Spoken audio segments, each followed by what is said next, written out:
All right, guys. Good morning. It's another beautiful day in the markets. Um, hope you guys are doing all right. I'm hanging in there.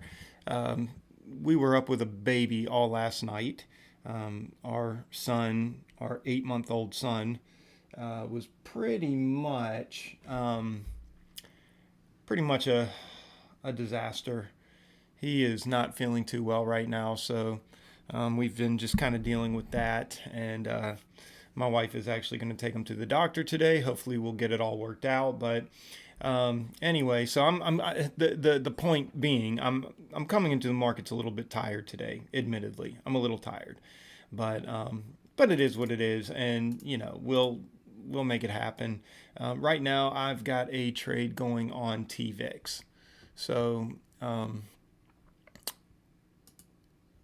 most of us know that TVIX pretty much does the opposite of what the SPY does, and there's a lot of room to move on this today. There's a lot of room to move on this today. I think it's very possible that the SPY is going to break through some critical levels today. Now, I could be wrong. I could be wrong. I'm not saying this as gospel truth by any stretch of the imagination. But I wanted to go ahead and take a position on it just in case. I am planning on adding. I think it's possible that out the gates it could come down to backtest all this, um, because the S&P 500 I think could shoot up and test these levels up here and then drop. So really don't know what to expect yet, but if the S&P 500 starts selling off during this moment here, then I may just start adding to my position on TVIX. So anyway, that's it's kind of like going to be my main trade today. It's going to be kind of the main thing at the top of the list or whatever. So I admittedly should have probably taken more than 50 shares. I'm trying to be conservative, but at the same time, we're in pre-market hours right now, and you never know what could happen. And pre-market is a little bit different from well, I should say this: whenever the bell rings, whenever the bell rings at 9:30, it could get real. It could get real fast. Okay, I mean TVIX could start dumping. If SPY ends up breaking through and being kind of like a powerhouse, it could end up dumping. And so I'm just not really willing to risk that much. Right now where it's at, it could dump $2. And the most I'm going to lose is $100. So I'm really not worried about that. Um, but I'd probably actually be kind of inclined to add at that moment, as long as the SPY looked like it was going to roll over or looked like it was weak or something. So anyway, that's just kind of my thought process right now on some of that. But yeah, I hope you guys are doing all right this morning. Thank you for joining me, and we're going to go ahead and get into looking at some of the things that are popping up on the Gap scanner this morning. So VVPR is gapping up, and I'm going to check the news on that real quick. Let's see. VVPR. Okay. Reports unaudited financial results for the 6 months ended December 31st. Okay. Honestly, guys, there's really not a lot going on here. How much is it to locate? Locate. Okay, they don't even exist. So I'm not interested. Yeah, this could run, but I'm not interested. It's kind of gapped up on very light volume. I think it's probably going to end up being a great shorting opportunity for people who were able to um, lock in shares for shorting. COCP is gapped up on pretty light volume. Let's see what the locates are on that. Don't exist. I don't think I'm interested. I don't even know what the news is, and honestly, I don't care. I mean, they're in manufacturing, but there's no shorting opportunities here. So, I mean, okay, I'll check the news because you know what? It could be good for a long. It could be good for a long, but announces license agreement with Kansas State University Research Foundation for norovirus and coronavirus antiviral compounds. Ugh, everybody's trying to continuously capitalize on the whole uh, coronavirus thing. Um, but again, it's just it's gapped up on very light volume. I don't really feel too good about this one. Let me look at MNK right here. So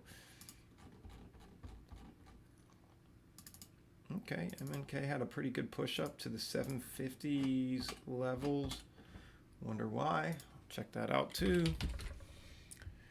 8 million share float, trading with 6 million right now, or 80 million share float, sorry. It's an incredibly high short float on this. Reached a settlement, stock source. Um, mm,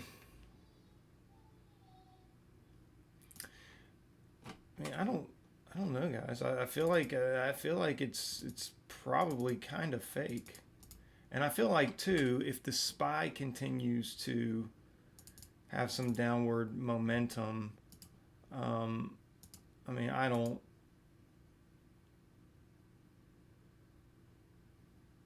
know. Let me see here. We had this technically could be seen as a new pivot.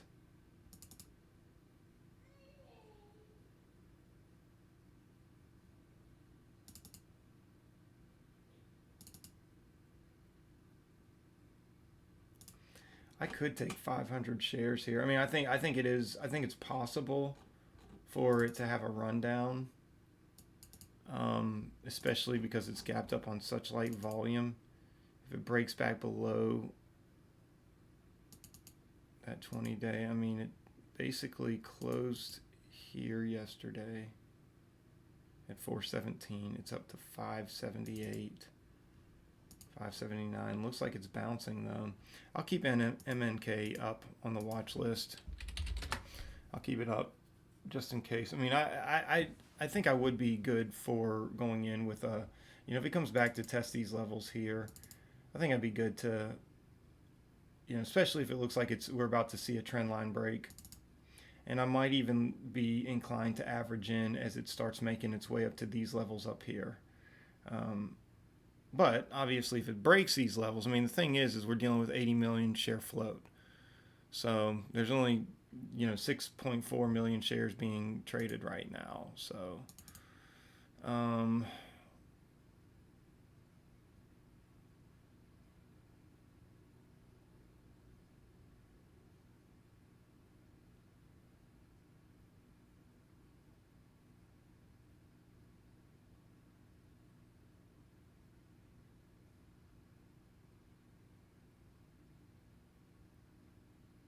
looks like it's tried to pop up several times and just hasn't been able to. So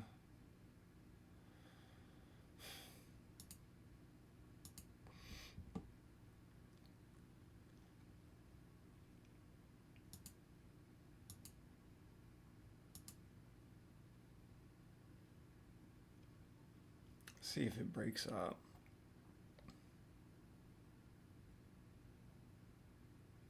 It's definitely on an uptick. I could probably secure the shares here.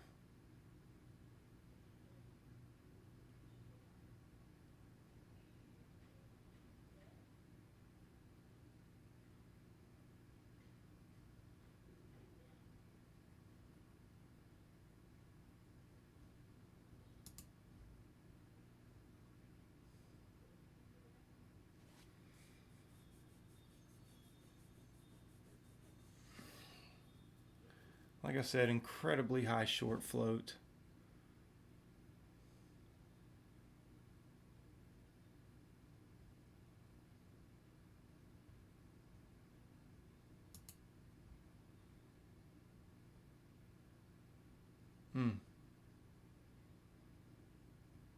Having a hard time breaking, guys. All right, I'll go ahead and get short 300 there. If it takes my order, it's got to pop up and take it, but you know. Um,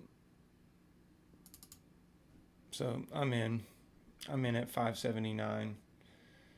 As we get closer to the bell, I'll come back in and determine what I want to do with that. So we're in MNK Um, Neo seems to have a lot going on with it today. It's pushing up on the daily. It's about to break all-time highs. Wonder if this has anything to do with Tesla. Any correlation at all whatsoever. It would be interesting to see. Even though Tesla, I know Tesla's not really up right now. Let's see.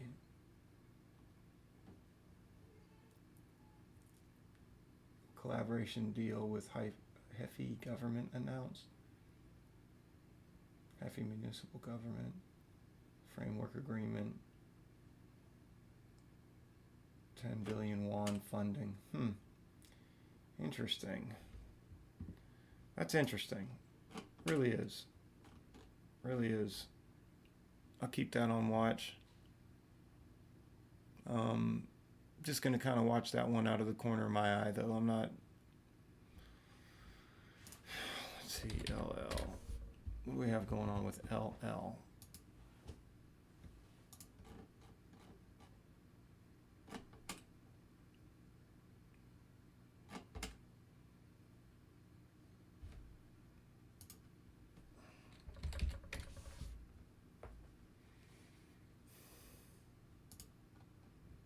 Heavy short float.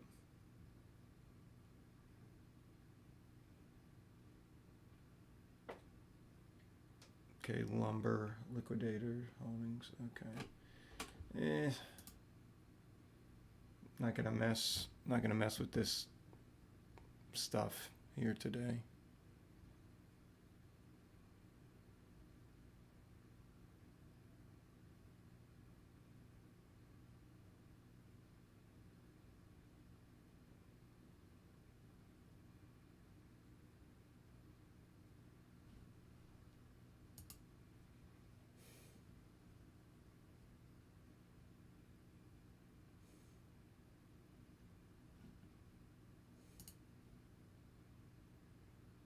Right around 2.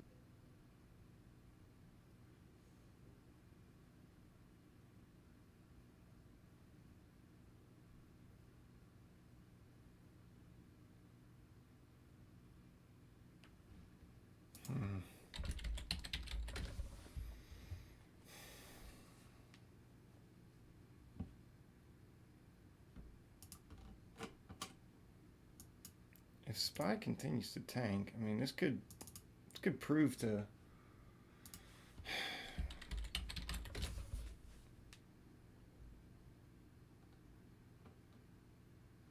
Exact Science announces upsizing and pricing of 0.375% convertible senior notes due. Announces offering of 850 million. Okay, well,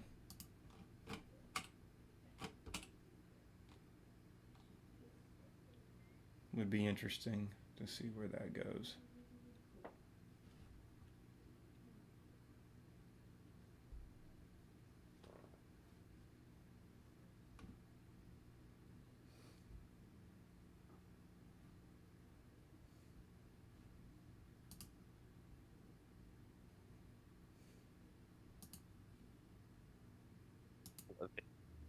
Private is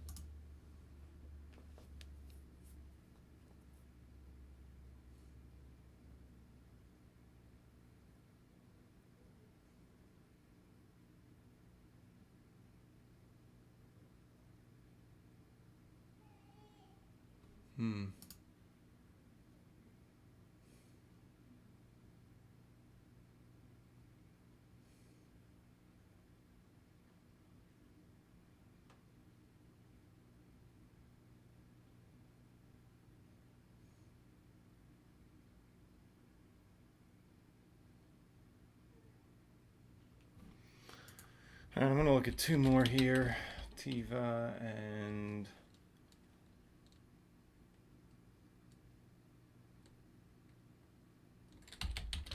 mRNA. Might be something here.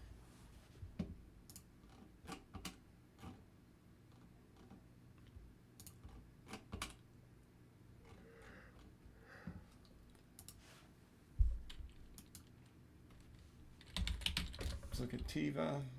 Reading some news over here.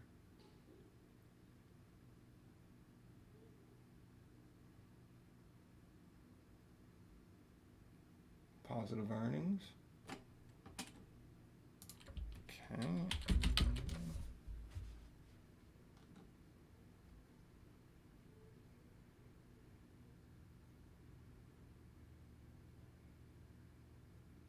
Moderna surges after first coronavirus vaccine sent for testing. Okay. All right. So good news on mRNA. Decent news on Tiva. Tiva is a 1 billion. Excuse me, guys. Told you I was up with that baby all night last night. Oh, nothing like being up all night with an 8-month-old. Oh, this baby was not feeling well. Felt so bad for the little guy. But let's see. So Tiva's a 1.09 billion share float. 800,000 shares in volume. That's nothing to brag about. It's nothing to brag about. It's nothing to balk at. I mean, it's obviously making some moves here today. And we could break these highs, but there is a good bit of resistance in some of these areas. So where are we at here? 1472. Okay. We can make a move up on Tiva for sure. It's possible. And then mRNA had the better news with the first vaccine sent for testing on the coronavirus. It could definitely boost up pretty high. So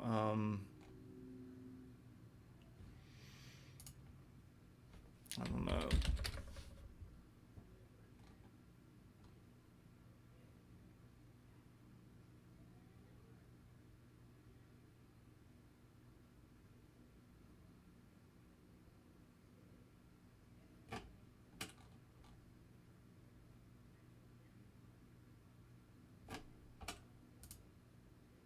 Okay. All right. So, yeah, we'll look at Tiva today. We'll look at mRNA today. Keep them on watch. MNK. So this is kind of what I'm looking for. Yes, I'm definitely going to add in to my position.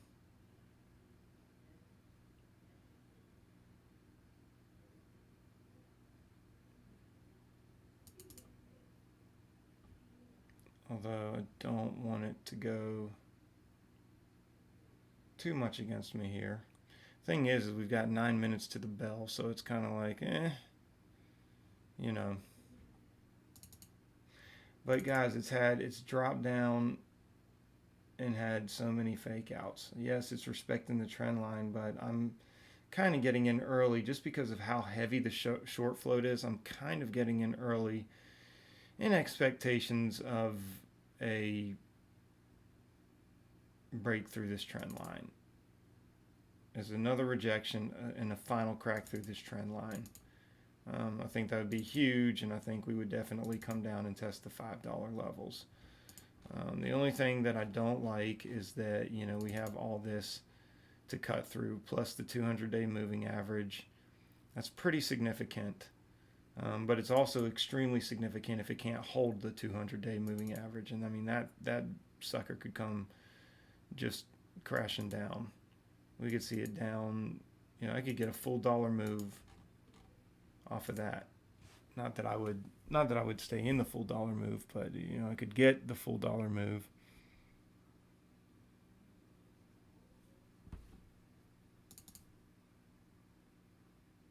Really want to see what happens with this though. And I would be willing to take another, let's say another 200 at 9. Give me an average of 600 average. I mean, yeah, I'd have to break that at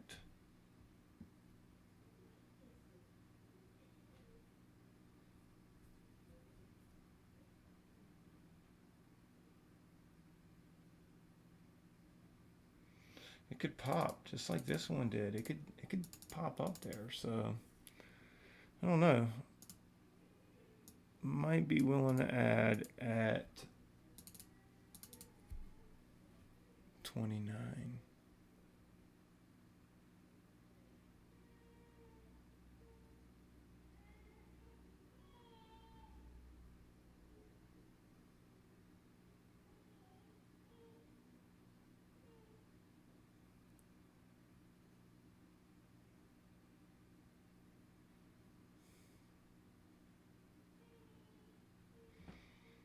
So you might be able to hear my son in the background crying.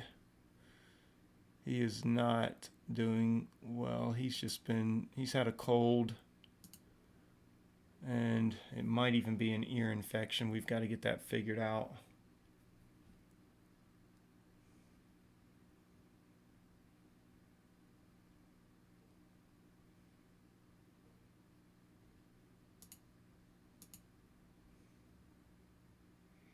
Oh, I really would like to see a total rejection here and then a breakdown through the 60s. So mRNA, haven't formed a plan on it yet, so I'm probably not going to do much out the gates. NNVC, I'm not even going to mess with that today. I'm going to take that off. TOCA, I'll keep it on watch. Put it at the bottom of the list. You never know. Roku, 120, we'll keep that on. STMP, have no clue where that's going to go today. Work, have no clue where that's going to go today. Tesla, daily chart looks good for a major pullback if the SPY begins pulling out the gate. So we'll see. Some of these other ones, I mean, I'm not, BYND, I'm not really interested in. SPCE is just wrecking everybody constantly. I'll tell you what, even now, I mean, this is, I mean, it's forming a more, it's starting to form a more traditional pattern. I think it'll start behaving a little more rationally here very soon.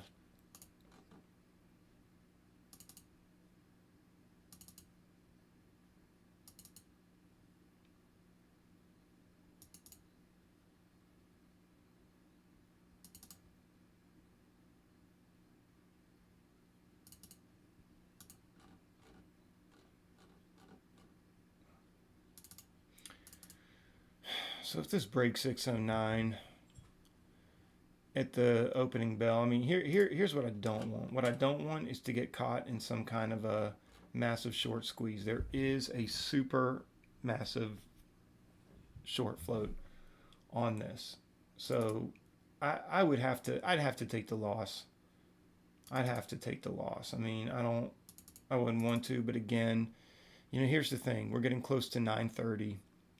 I'm always good for jumping into trades in pre-market if it seems like it's going to go in a general direction or have time to get in that general direction before the bell rings at 9:30. But this is one of those things where I've got 50 shares out on an extremely volatile stock right now. I'm going to have to really be watching two different charts on the TVIX here because really I'm paying more attention to the S&P 500 when trading the TVIX. But then you've got MNK, and I mean, if it pulls one of these moves, just start shooting straight up. I mean, I can't. I'm not gonna hold underwater for that. But I don't know. I'd like to give it time to play out. Obviously, the break of 544 is huge on the 15 minute. The break of 566 is huge. So I'm not going to give it too much room to, again, last thing I want to do is get caught in some unnecessary short squeeze right out the gates.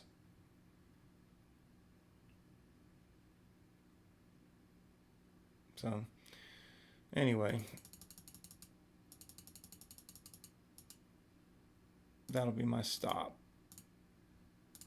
And it might not be, I should really give it up to 620. Here's what I'll do. I'll do a stop at 611 on the first 150, and then I'll do a stop on 621 on the other 150. So that should reduce it a little bit.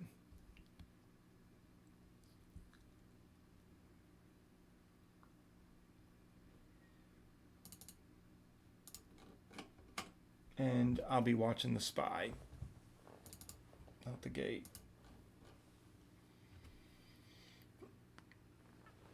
And of course, if this seems like it's going to get the breakdown through this trend line here at 75, I think 70 is where I would start to add to my position. I think I'd feel pretty good about that.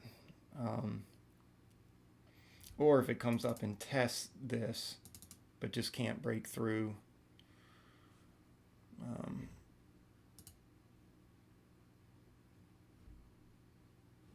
I think I would start adding to that position.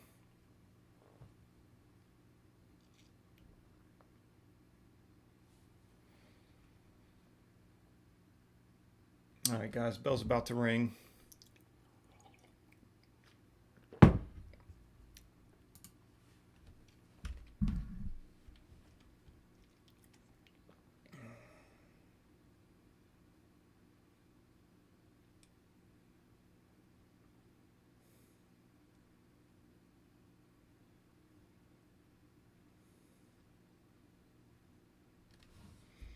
You know what? As slow as this is moving, I think I want to go ahead and just get out.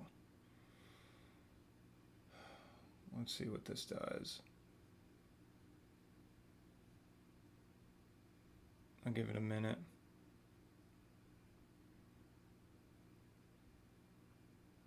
Okay.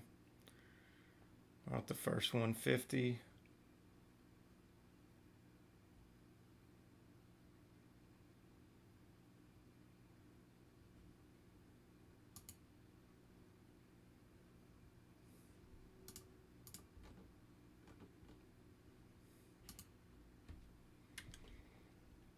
Let's see.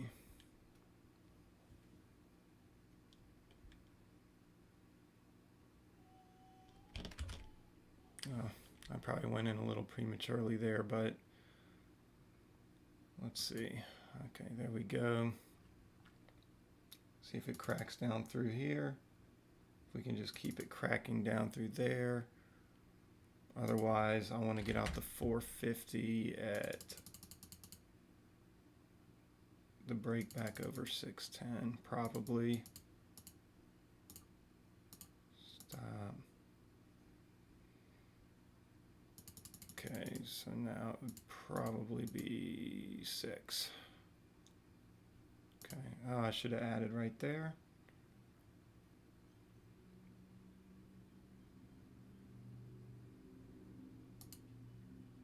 See if we're going to get that move down. See if it can hold on the 5-minute.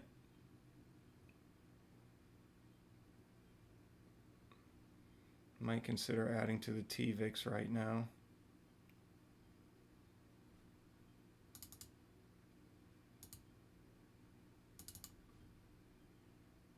So if this comes back above VWAP, I'm going to stop. I'm going to stop right there and get on the TVIX. See if we can get a significant move to the upside. Get in another 50 shares by there. 60, 80.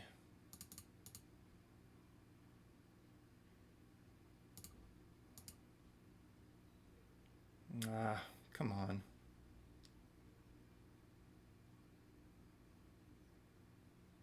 Okay, I could not get an ad, but I'm going to keep it down there just in case it can snap back real quick and pick it up.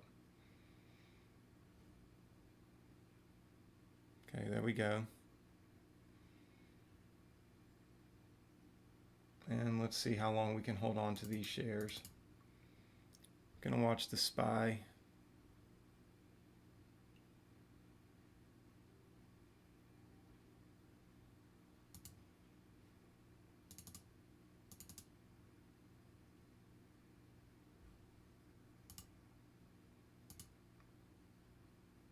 SPY looks like it's trying to pull back, but still selling pretty good.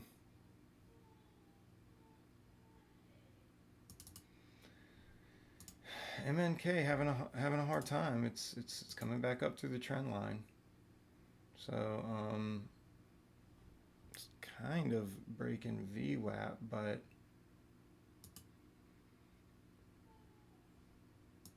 I don't know, guys. I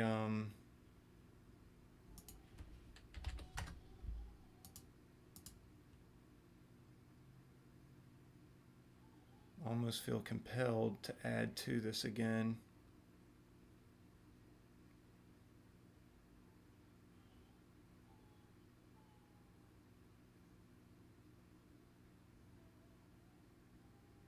We'll see what it does. I mean, it broke up through the trend line, so I definitely don't like to see that. I would love to see it close on the 5-minute below that trend line.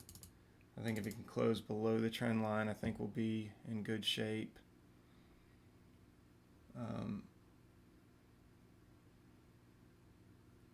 There's a tug of war. There's definitely a tug of war going on in the markets today. So that was a pretty brilliant indecision candle right there.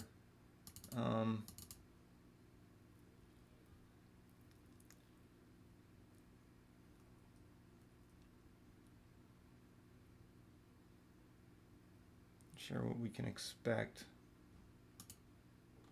I am looking for the breakdown. I mean, the one thing that keeps me hopeful for this one is that we have such an incredibly high short float on it. But guys, I'd probably have to take it at the break of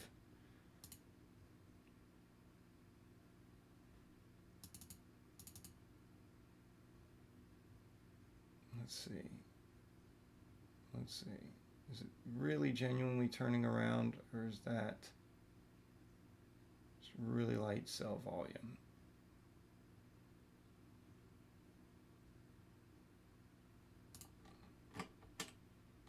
Do not want to get faked out on this.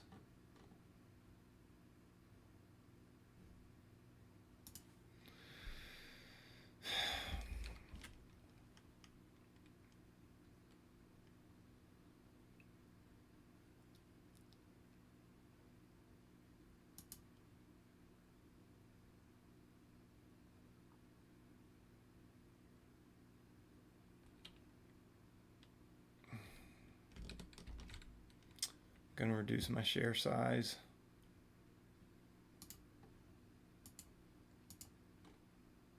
Well, I'll tell you what.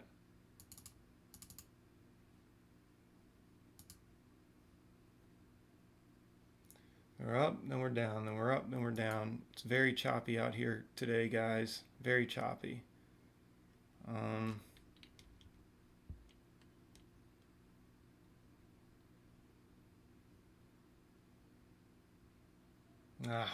Of course.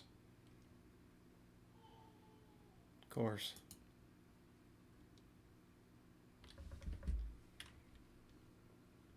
Let's see.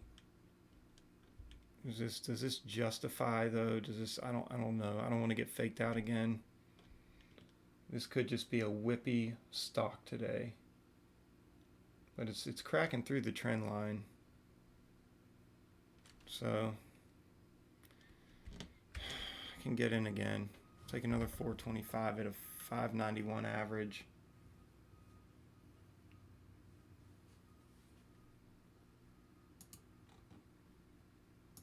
mRNA, See what we're looking at here.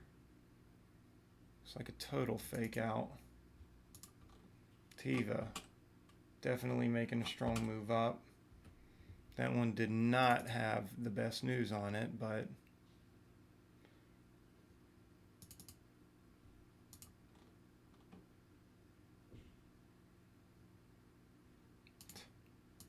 look at this, guys. I mean, this is about this is about as chop fest as you get right here. This is about as chop fest as you get. So I may have to leave this one alone.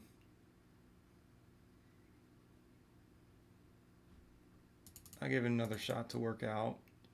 If I see us cracking back down through 80, I'd be more inclined. Let's see. So SPY looks like it's making a good recovery, but I don't know that that's the actual case with that.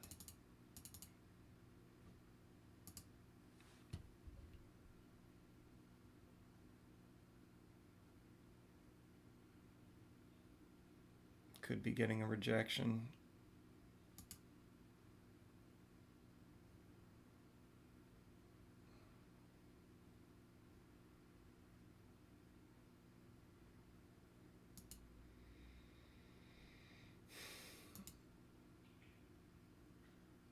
I'll tell you what though, MNK is fighting it.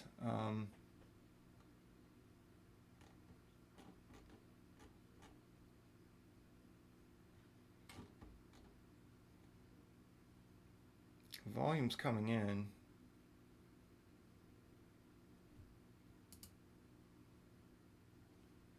It is resting on the 200-day, or it did push its way above the 200-day moving average. But boy, I'll tell you what, I'd really like to see a breakdown. Really like to see a breakdown, and I would hold on to it. I would hold on to these shares.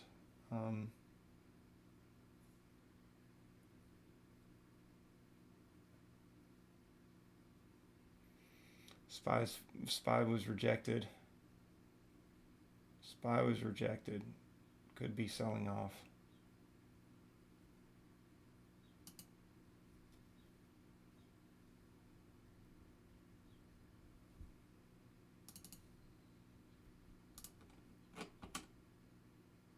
mRNA, I mean, that was just, it's ridiculous.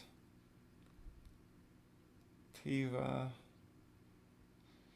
I can't call it with those. Roku pretty much following Daddy SPY right now. I mean, well,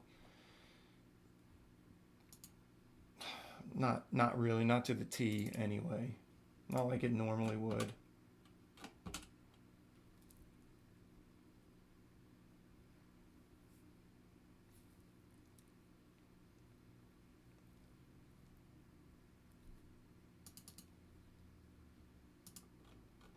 I'll tell you what though, MNK is, here's one thing we know about it for sure. It's respecting this trend line. We were talking about trend lines yesterday. Now we have hit resistance, I think, here at the 620s. But if the right kind of volume comes in, and again, you know, knowing that we have like a 50% short float on this, it could get ugly. It could get ugly if enough buyers come in.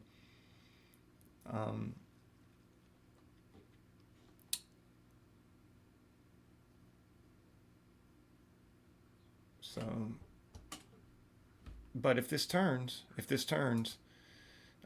we'll be in the driver's seat, and I'll start adding to my position.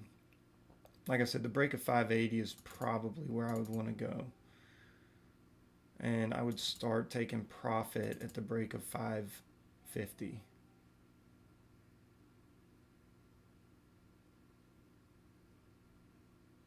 Maybe I might take a quarter of my shares off at that time.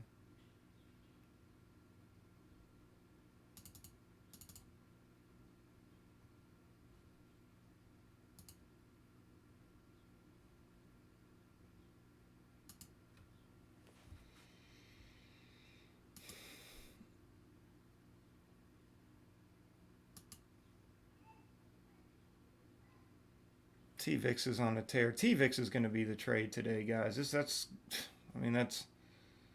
pretty sure that's going to be the one that's where all the money's going to come from. SPY is on a tear, on a downwards tear. So, but there may be a lot of back and forth on this. I mean, you can see it's not clean. It's not clean. But I would love to see it break these levels, and I think it would break those levels as long as the SPY starts breaking down through these levels. Actually, the level in particular we're looking at, I haven't mapped out on another chart, but we are looking at the what was it? The 2073 level, 320.73, roughly. Where was it? Or 321.24. I mean, I guess that's the first. That's the first level, but anyway. Oh, okay. So here we go. I want to see this. I really want to see this close. I don't want to get caught in a chop fest and see it snap back. I may just let these shares ride. Yeah. Or I may wait for a pullback and then add to it, but it looks like it's taking a significant nosedive right now. I want to wait till make a significant enough move.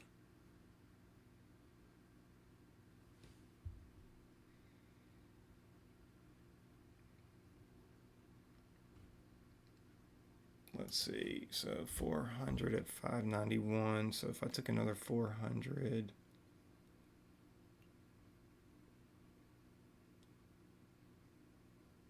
see if we can get, if it keeps going, we'll just add. All right, you know what? I might just sit on it.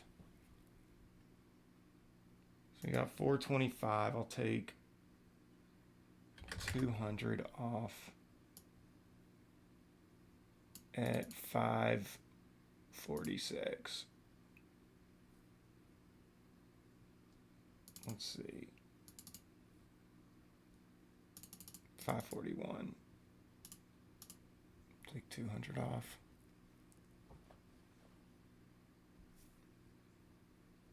SPY's getting crushed.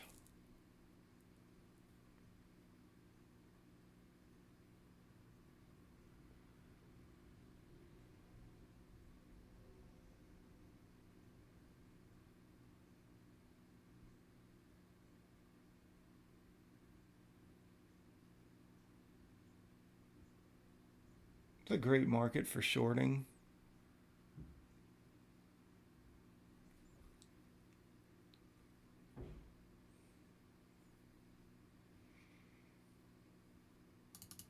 So TVIX I almost want to add to my position, but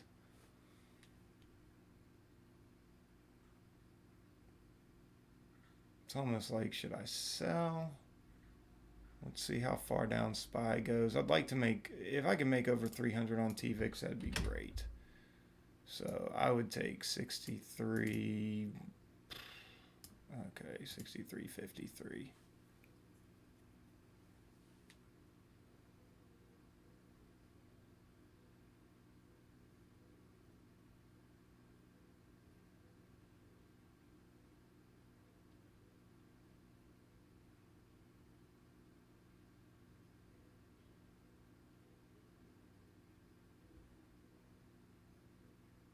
See if we can get that. If we can get that first. Come on. First 50 shares.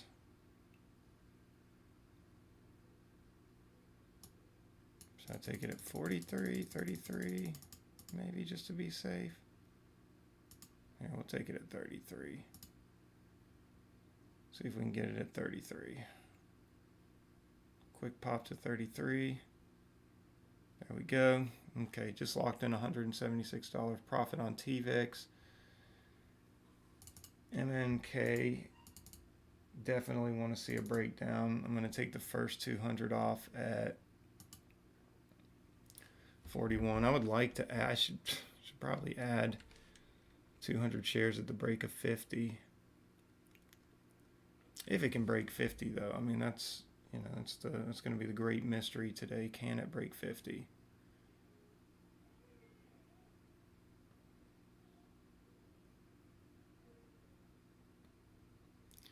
can really only short on an uptick, so that can make, you know, when you have walls set up at the half dollars and the whole dollars, it can definitely make that a little bit more difficult for people who are trying to, you know, push the price down.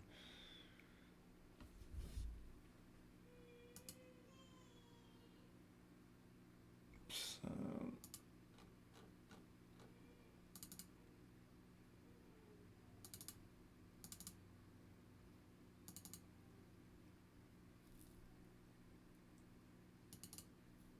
TVIX is still pushing. I would get in at 63.79 with another 50 shares. I don't think I would mind that. If the SPY, as long as the SPY pushes down towards some pretty significant levels, I don't see why I would not get in there. And I'm going to go ahead and take 200 off at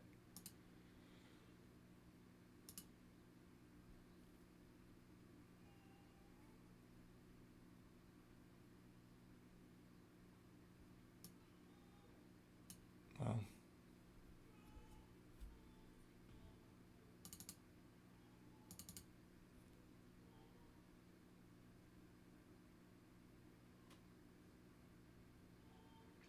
yeah, I should have gotten out and then waited for a pullback.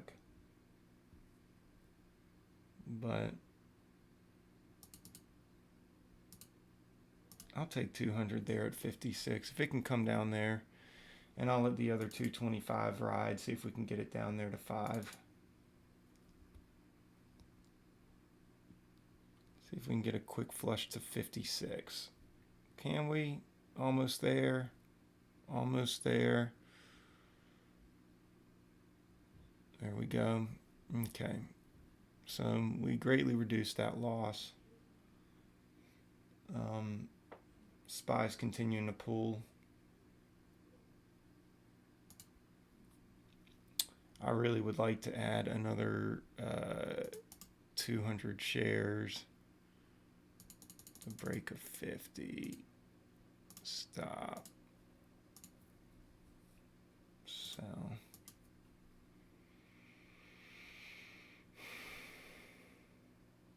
I put it at 51 because I think we could get a quick uptick and I'd get filled. Like once it hits 50, I think there will be a quick uptick.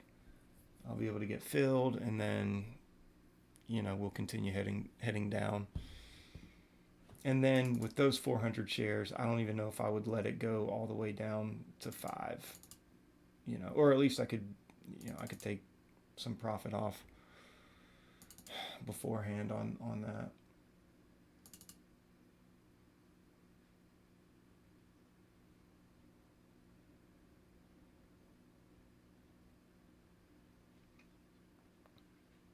I will consider adding to my position, by the way.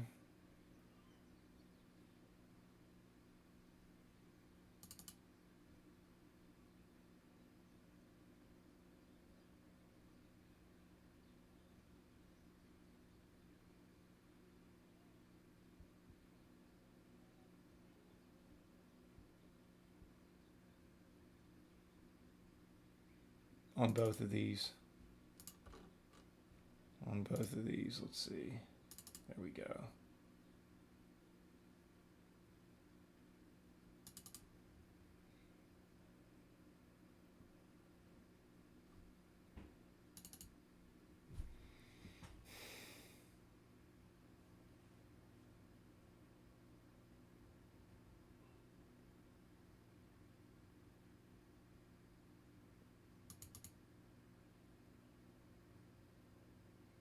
See if we can get the flush here.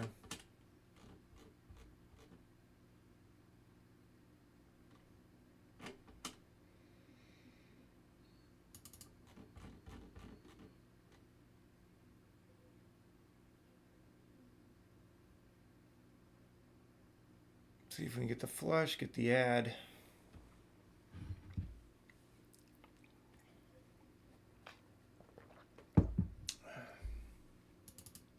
mRNA still taking a turn to the downside. May consider getting in on a short there. Tiva. Both of them. Both of them. Epic fail. Roku. Fail. Tiva. mRNA. I would almost be inclined to wait for a pullback. Here, there could be a bounce at 2110. But if it flushes, what a great flush that'll be. So, SPY's pulling back to VWAP, cracking through VWAP. I may consider if it does a full blown close over VWAP and starts breaking back up, I'll consider getting out. If it rejects VWAP on the 5-minute close, I'll consider adding to my position.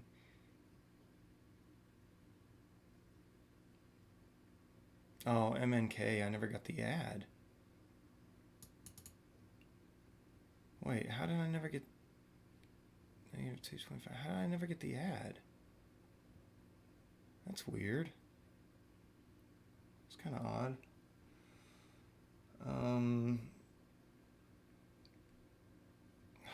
Okay, I don't have time to pay attention to this right now. Let's see. May consider...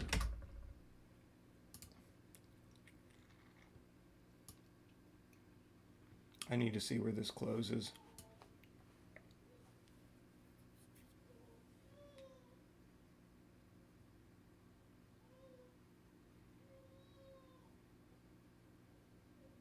So far, looks like a VWAP rejection. All right, I'm going to get in another. I've got 100 at 61.53. I've made good money on this. I really don't. I don't want to lose too much. So I would consider.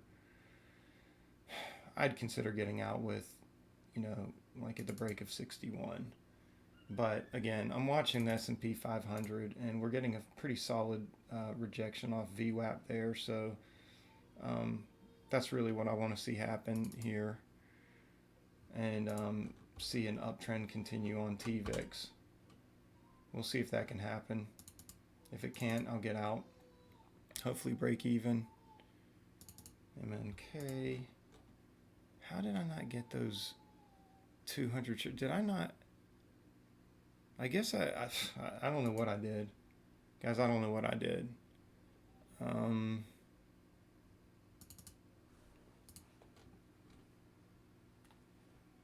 on, TVIX. Let's get a push.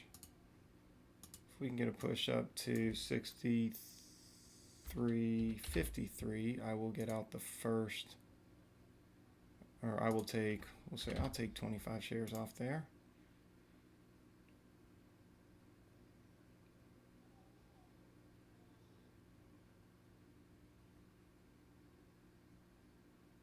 We'll see.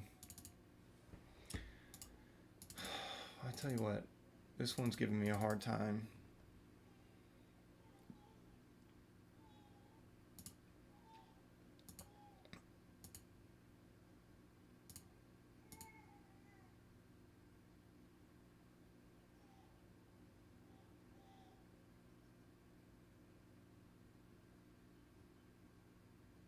Okay, SPY looks like it's trying to push up past VWAP. Let's see what we can do with that though. Let's see if we can maintain that VWAP rejection.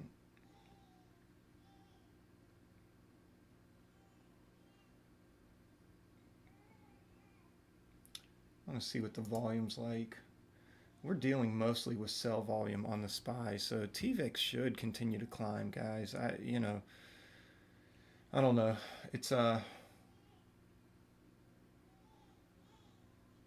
again, for those of you who are just now coming in, if you hear the little baby in the background, that's my son.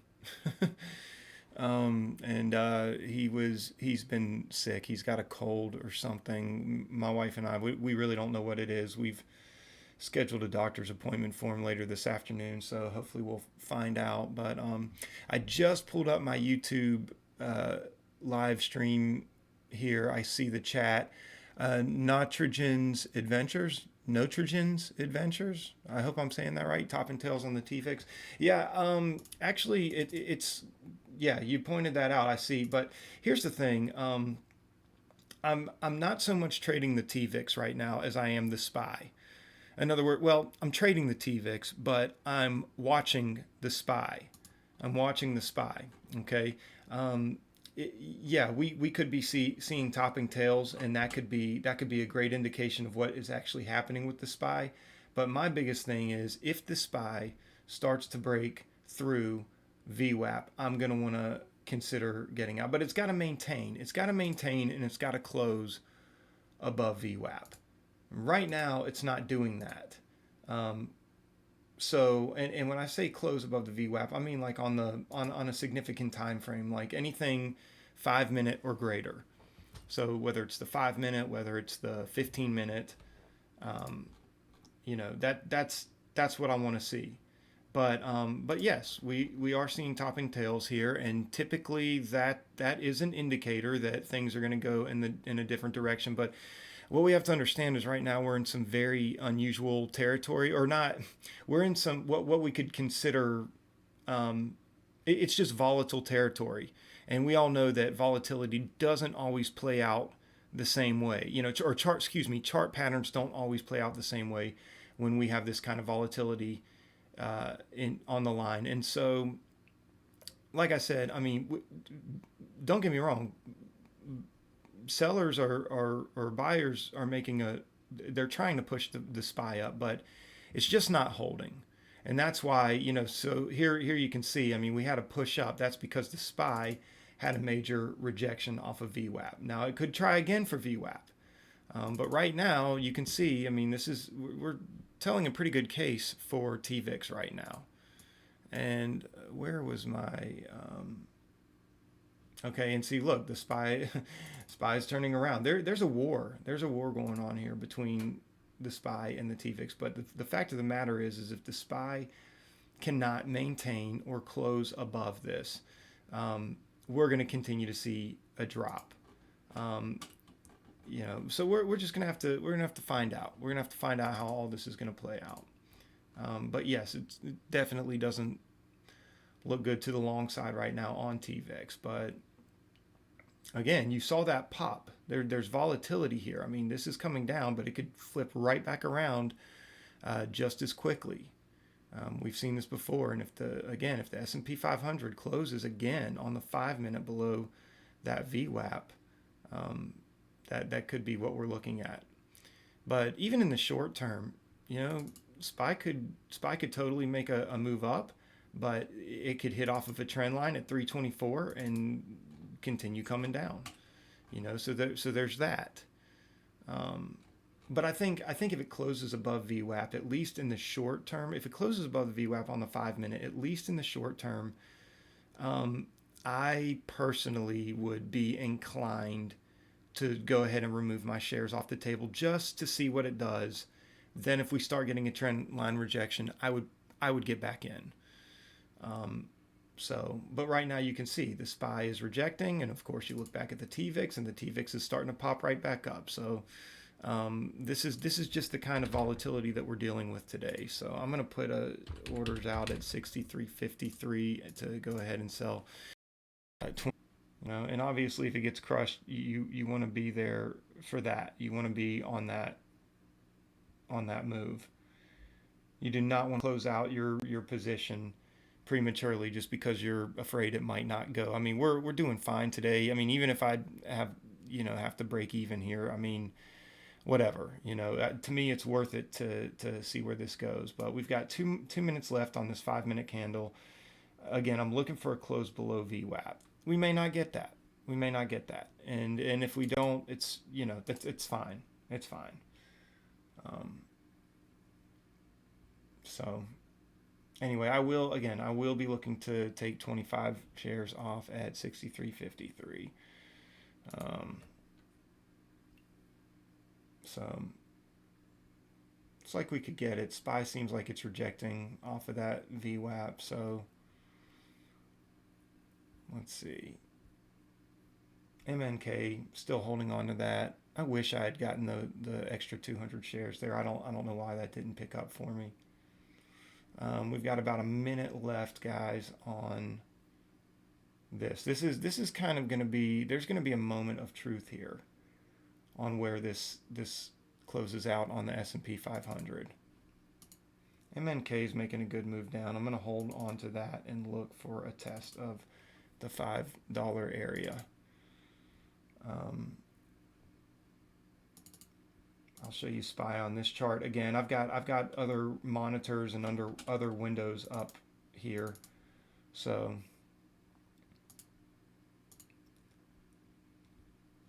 now if this ends up forming an uptrend here and then closing above VWAP on the 5-minute, again, I'm gonna get out of my position.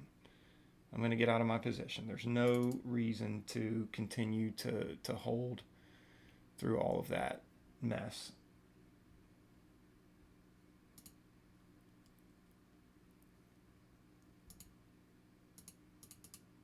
See if I can get out to 25 shares on 33. There we go. Okay.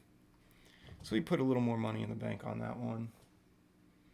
SPY looks like it's looks like at the 5-minute it's resolving to the downside. Again, I want to make sure it's not forming a trend line, and that it's not, that a trend line that it can't close below. When I say trend line, this is what I would essentially be looking at. I mean, on the 1-minute, it could go like that. It could even go like that. Could even go like that. But I don't know. It's not going to be as concise on the 1-minute. Let's see, TVEX. Tell you what, guys, I don't know. I mean, anything goes at this moment. So 61.77. So 75. Yeah. Break of 61.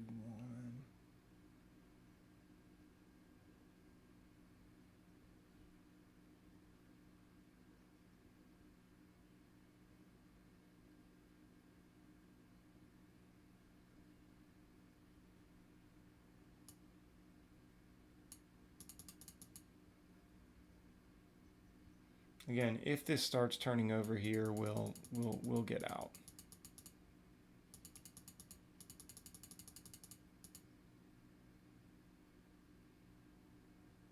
See what the SPY is going to do.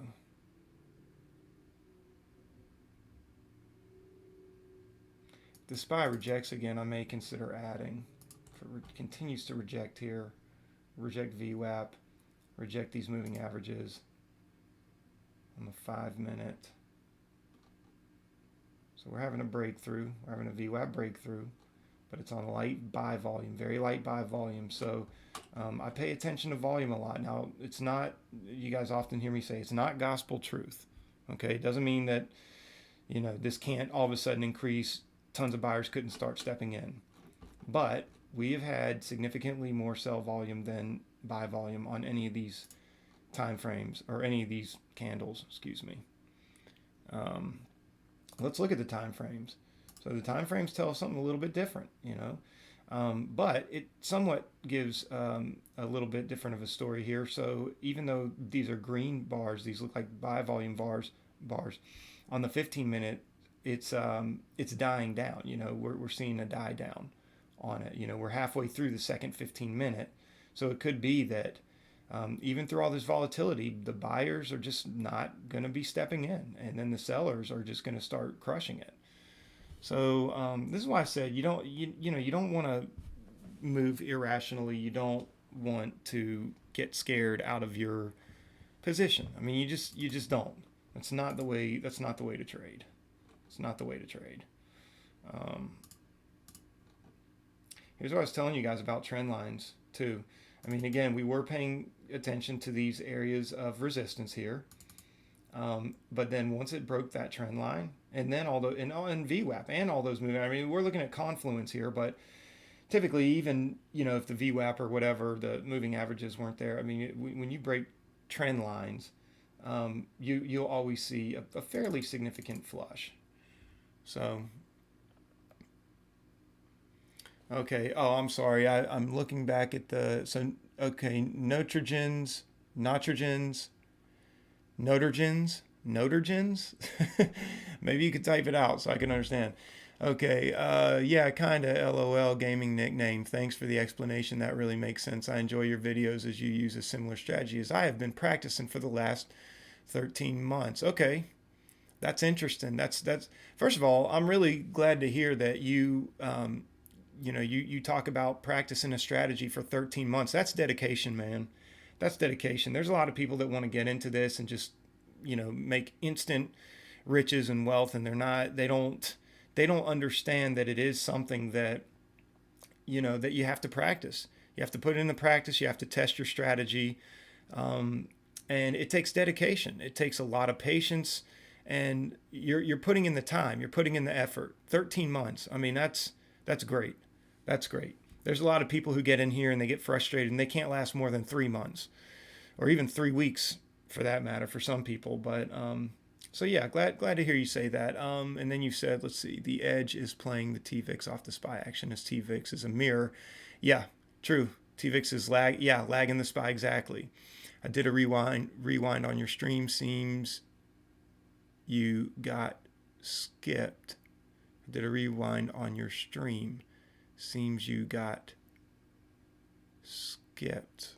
I'm not quite sure what that means, but you are more than welcome to explain. Maybe I'm just missing something there.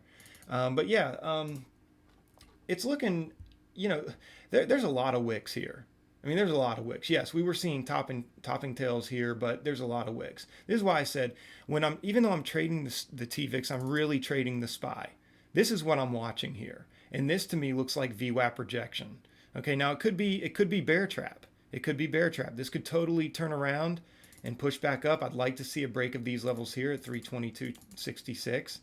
And it's having a hard time flushing. You can see.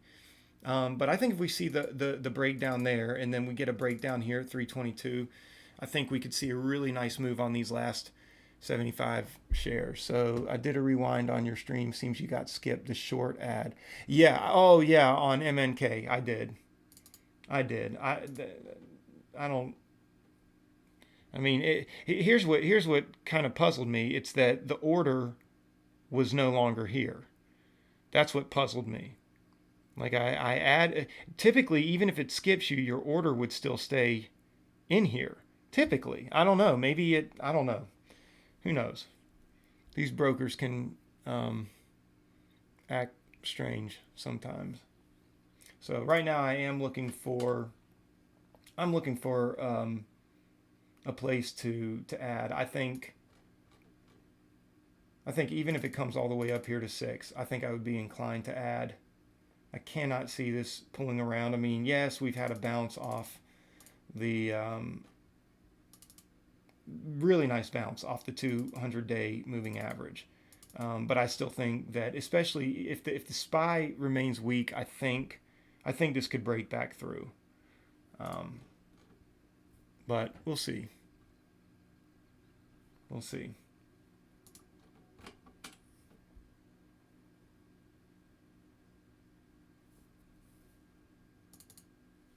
I'm going to stay in on the TVIX here.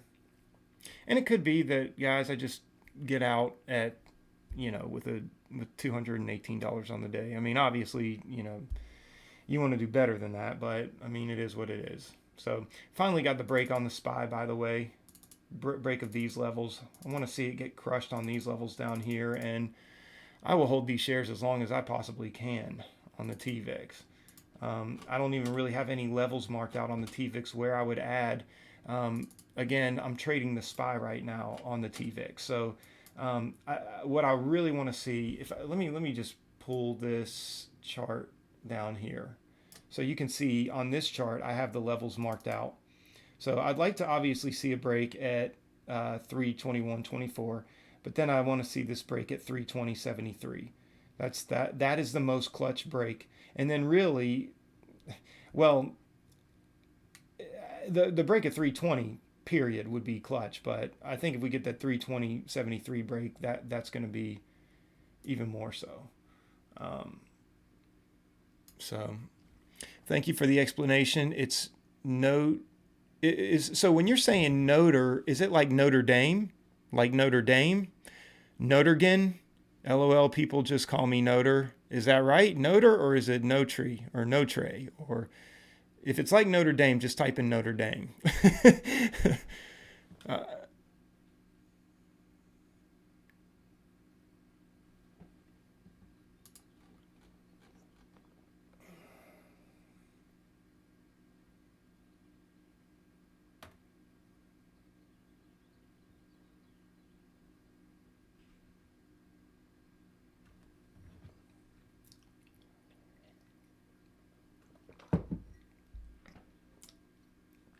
it's getting difficult for the push here.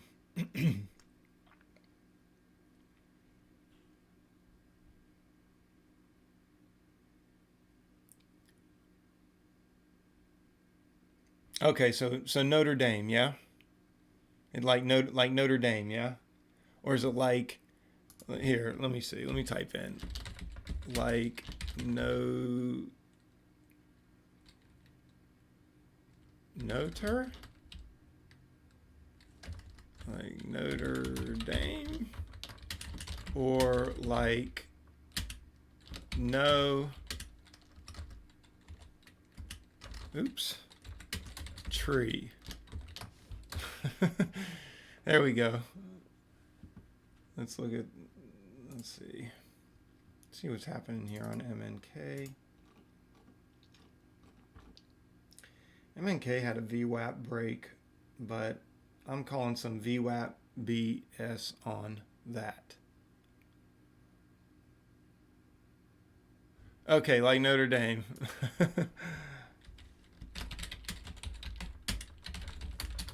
Haha, okay, cool.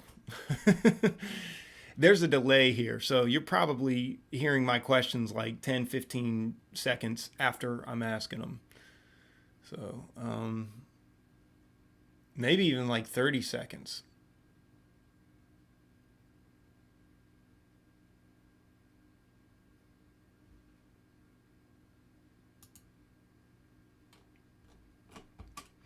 So I'm thinking about adding on TVIX.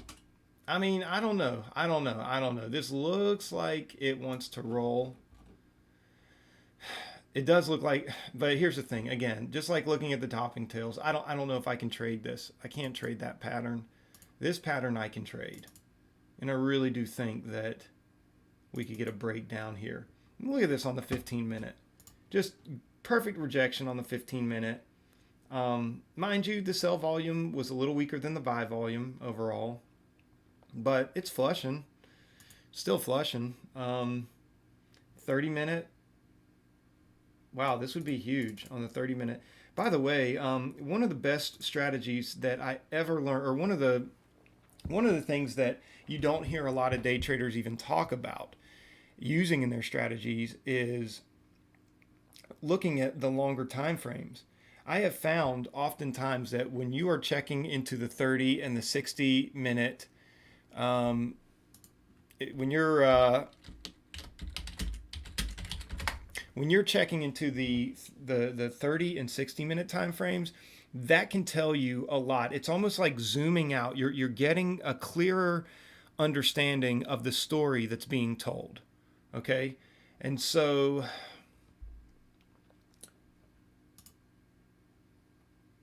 it's one thing to see a VWAP rejection or a close below VWAP on a 5 minute. Because look, that could look, we saw a close above VWAP on the 5 minute and then it flushed right back down. And this one, it looked like it kind of closed over here, right? But when you see a close on like the 15 minute or the 30 minute or the hour, that's big. That's big. That means something. Okay? So just a little FYI there. So we're getting a move up. I would be fine taking another 25 shares at 24.77. So I'm going to take profit there, another 25 shares off at 64.77. I'm sorry.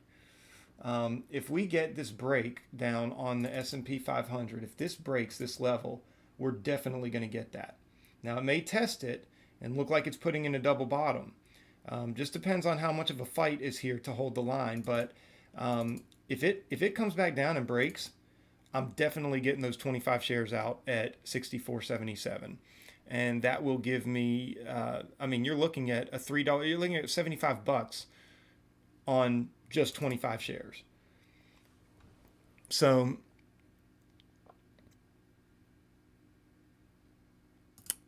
I wonder if the airlines, etc., are still pushing down with the tech stocks like Apple due to the virus pushing the indicators down. Yeah, that's a good question. Very well could be. I honestly, I'm not paying too much attention to the various sectors today, just because I'm so focused on the TVIX, the fear of what's happening on the SPY today. So, there's. I think that's a great question, though. I think that's a great question. I think that's something that if you're not trading the TVIX right now, or if there's, whatever, if you've got a little bit of extra time on your hands, I think it'd be worth looking into. So we can see that the SPY is breaking. We want to see it now crush this level, 321.92. TVIX is racing up. I think TVIX is going to get a push. I think I'll get out those next 25 shares. Come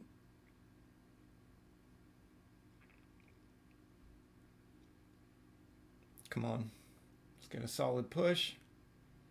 Patience is key in these types of things. And by the way, that's the other thing. That's where I was going to go with that next. So, in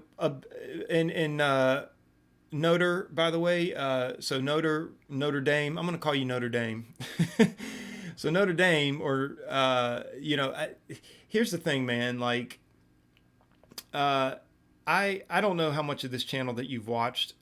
I practice a very conservative trading strategy. And when I say conservative trading strategy, okay, so hold on a second.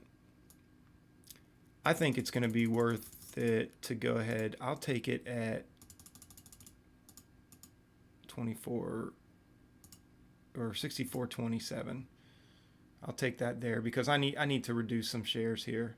There's no need not to. 64.27. Totally skipped over me. Yeah?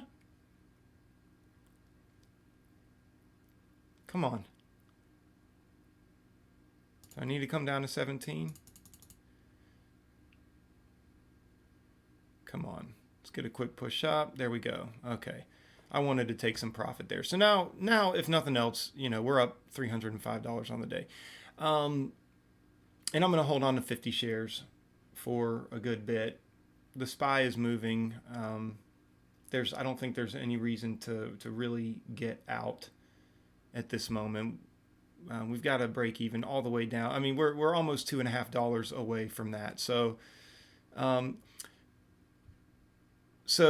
yeah, getting back to my point, Notre Dame. So Notre. I trade a very conservative trading strategy. Basically, what that means is it's a conservative strategy in a lot of ways. So I would say the first thing that I would introduce to you is that you do not need some massive account size to make a living day trading. I think with a lot of the day trading gurus out there, and there's a lot of them, and there are some really good ones out there too. I think though these guys have built their accounts up so massively that when the average Joe like you or me kind of comes into the mix, and we start learning about this stuff, I think with all the Lambos and the fancy houses and the expensive vacations and seeing that picture of, Tim Sykes trading from his laptop on the beaches of Maui, I think that just, and listen, I always feel like I have to say this. when I bring up, when I invoke names of other day trading gurus out there, look, I'm not knocking these guys. I'm not knocking Tim Sykes. I think, people think people like Tim Sykes are scammers. Look, I've seen his program. I've watched a lot of his content. I've read even through his complete penny stocking 101 guide. The guy's legit. He knows what he's talking about. He provides really good materials, really good courses. So I'm not knocking him. I think he has a legit program, and I think he really does have a legit passion for teaching people how to trade. Is he making a lot of money off of it? Yes, but you know what? There's nothing wrong with that. I mean, he's found a passion in life, and he's learned how to capitalize on it. It's just like musicians. If you have a passion in life and you love playing guitar and singing, and you want to make a living out of it, go to Hollywood and try to get signed to a major record label and make a living out of it. Why not? So I don't knock them for that, but I invoke the names of some of these bigger time day trading gurus and some of the things that they present to people, because oftentimes it can be, I think, for us who are beginning or getting into it, or those of us who don't have all this huge money to trade with all the time. By the way, we broke down through some really key levels here on the S&P 500. So here's another chart. This was a strong level we wanted to move through here. But I think when guys like us come in, I think it can be a little distracting to us. And I think it can be, I'm going to go ahead and take off another 25 shares at 25 or 65. I keep saying 25 here.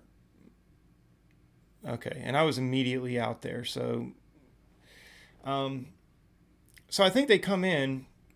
I think we can come in with some extremely unrealistic expectations, is all I'm saying. And it's easy to get caught up in thinking we're going to make all this money and, it's going to be crazy. And we're going to be like, this is great. Like, look at me, I'm making millions and driving Lambos. And so what happens is that, we finally get in with our tiny little accounts and, we can't do what they do. These guys have been doing it for 5, 10, 15, 20 plus years, some of them. And it's not, it's like drinking water to them.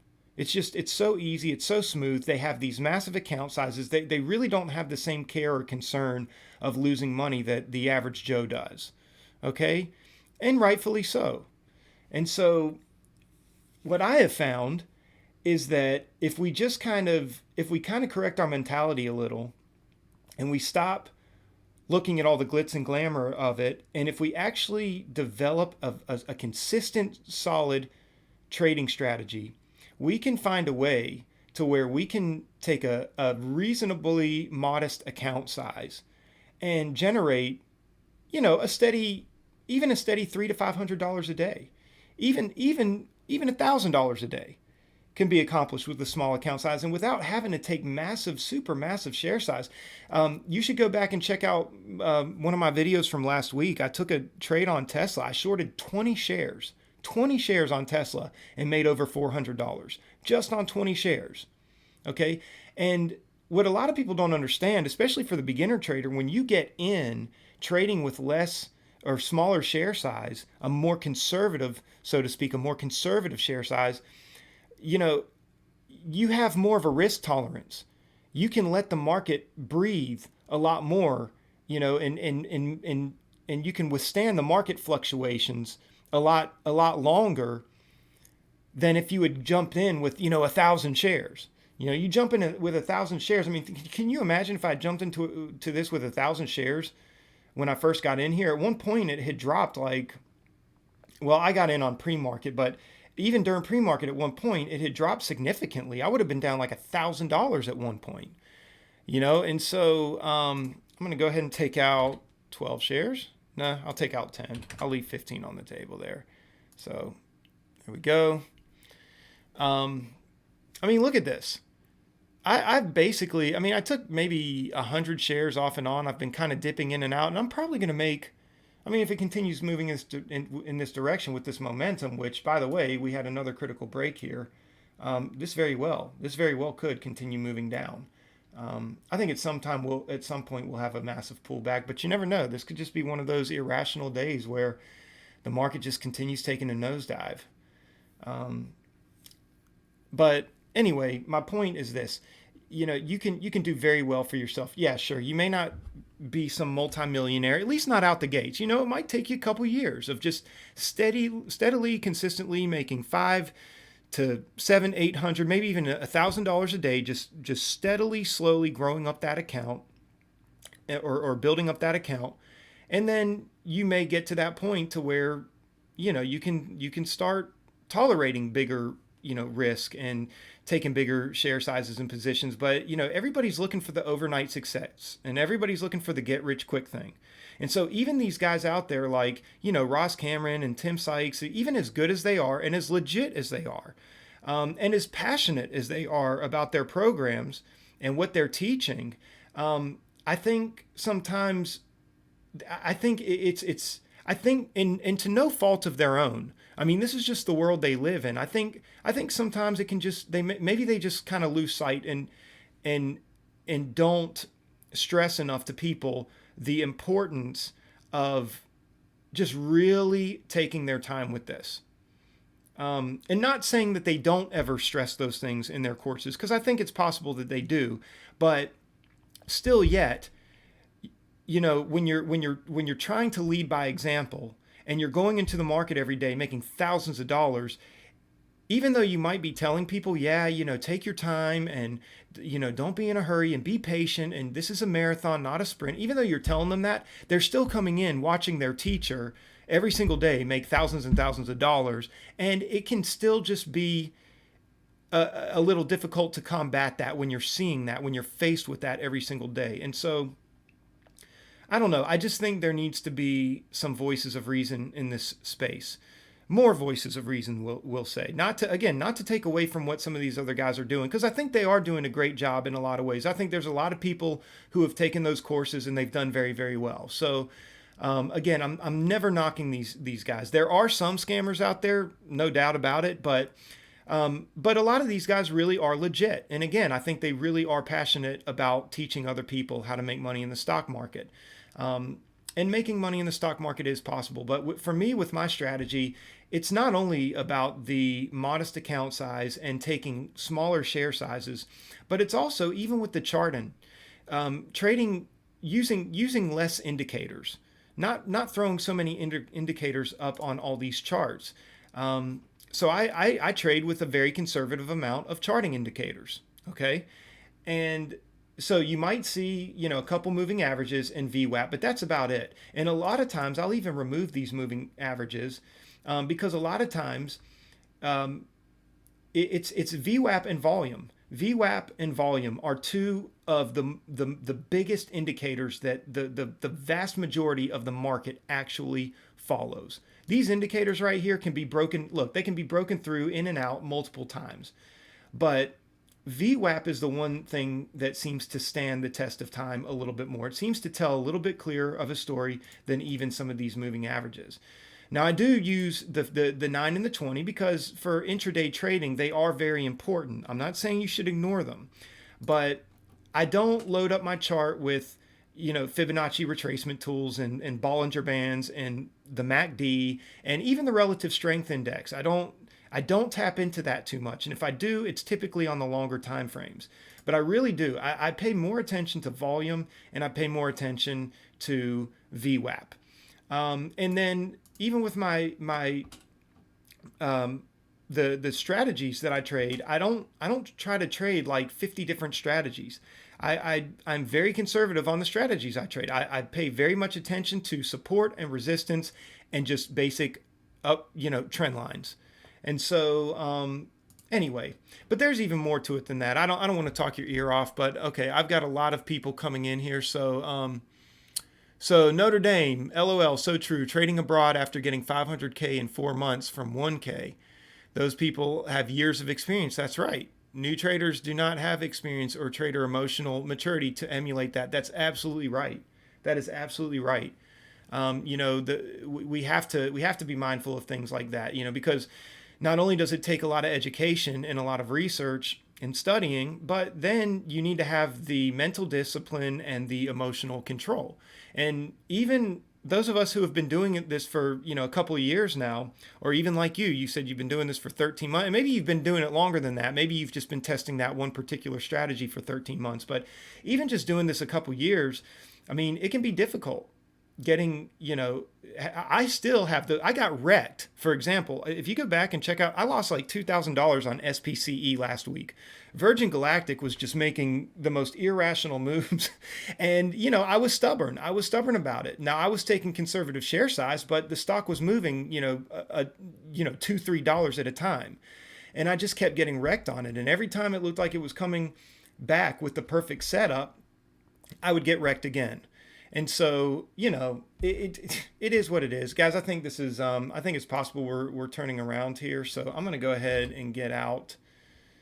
I think if we can clear $500 on this today, that would be great. So I'm going to put this up to, I don't know, let's say 37. See if we can get taken out there. There we go. So 516 on TVIX. But everybody's prone to it. Everybody's prone to it.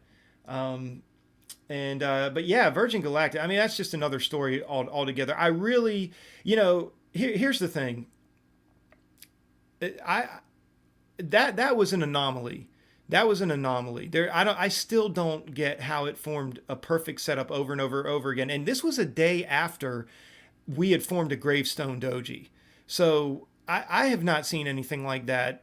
I don't know if I've seen anything like that ever on a daily chart pattern for that kind of, I mean, I'm sure I've seen it before at some point. I mean, there's definitely stocks that have been volatile and irrational in all of that, but I don't know, guys. That one that threw me for a loop. But every time it came down and started forming the perfect setup and looked like it was actually legitimately about to dump, it would just get bought back up.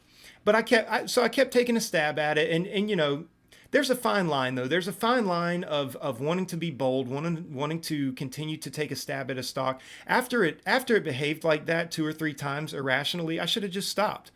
But that was to my fault. That's where I kind of got maybe a little too emotionally invested with it. And I did not, I was not disciplined enough to just say, you know what, let me cut my losses here. I mean, that could have been just a $700 loss day. But I took a $200 loss or a $2,000 loss on that. So yeah, it's even for us, who've been trading, even moderately for a little bit longer period of time, but not quite as long as those professional guys. I mean, even for us, it can still be extremely difficult. So I was glad to see that Tesla trade. When I first started learning, I opened an account and had 2 losing trades. I lost $150 and had to admit to myself I didn't know enough and had to learn more. Absolutely. Absolutely. That's wisdom, man. That's just pure wisdom. Jared, great place to start. Let's see. And you know what? I've been talking so long, Jared. I don't even know what one of my points you might have been commenting on, but thank you for being here in the room today. You said, let's see, Jared's also asking, what is the best brokerage for day trading? That really depends on, it depends on a lot of things.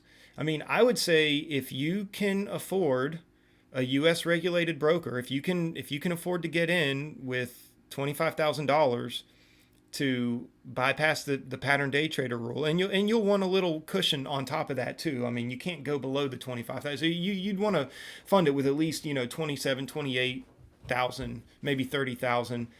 If you can afford that, in my opinion, there's really no better broker than Lightspeed.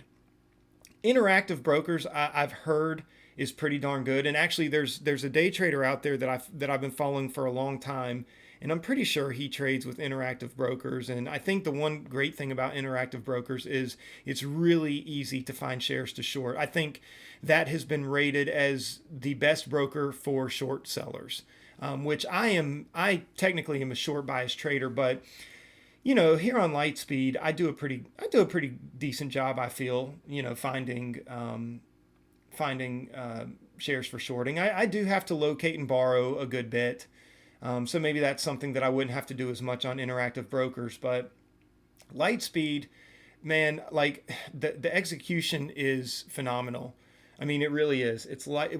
I mean, Lightspeed is so fitting of a name for Lightspeed because it is. It's lightning fast executions, and I really enjoy it. I really enjoy it. I like the hotkeys. It's easy to program in. It's easy to, even the charting has gotten a lot better than it used to be.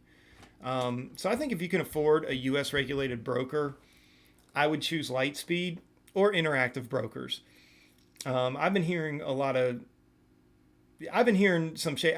TD Ameritrade is another one that I would like to recommend, but here recently I've heard that people have had some issues getting filled, and maybe it's just kind of a bug that they've had to work out. And that one is supposed to have really good charting tools as well. So I don't know. That's another one. But if yeah, Lightspeed, Jared. Yeah, Lightspeed. Yeah, it's I think it's spelled more. I think it's like might be one word. Let's see. Lightspeed Trader. So Lightspeed Trader. They are actually with Lime Brokerage, based out of New York, and they have really great customer service as well. I mean, phenomenal customer service.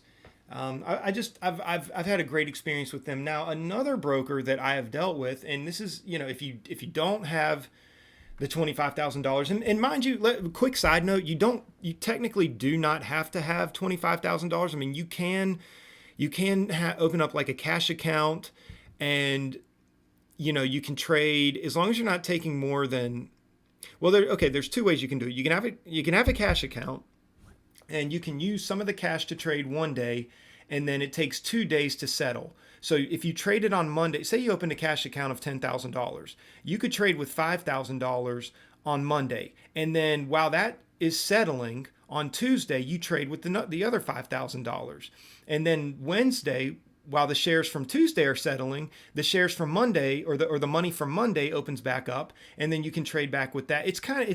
But you know what? I think if you're actively trading, I mean, if you're swing trading, I think that's better. If you're one of these guys that can get in and hold a stock at least a couple hours through the day and to try to make some money. But if you're coming in and out of trades constantly, if you're doing a lot of scalp trading or just if you just want to be able to take a bunch of trades, that's not going to help you. That's not going to help you at all. So I know that a lot of people see that as a viable option. I personally don't. So there's another broker out there that I highly recommend if you are going to go with an offshore broker, and you can actually get some pretty decent commission. The fees and commissions they're not horrible. They're not going to be as good as Lightspeed, but they're not bad. They're really not. And it's another broker. They've actually really in the last couple of years developed a very good name for themselves. And I have dealt with them, and I have funded a broker through them, and they are called Capital Markets Elite Group, or CMEG. So Capital Markets Elite Group they're based out of Trinidad and Tobago. And you can fund an account for as little as $500, and that gives you 4 times buying power. So you'll actually have 2,000 in buying power, and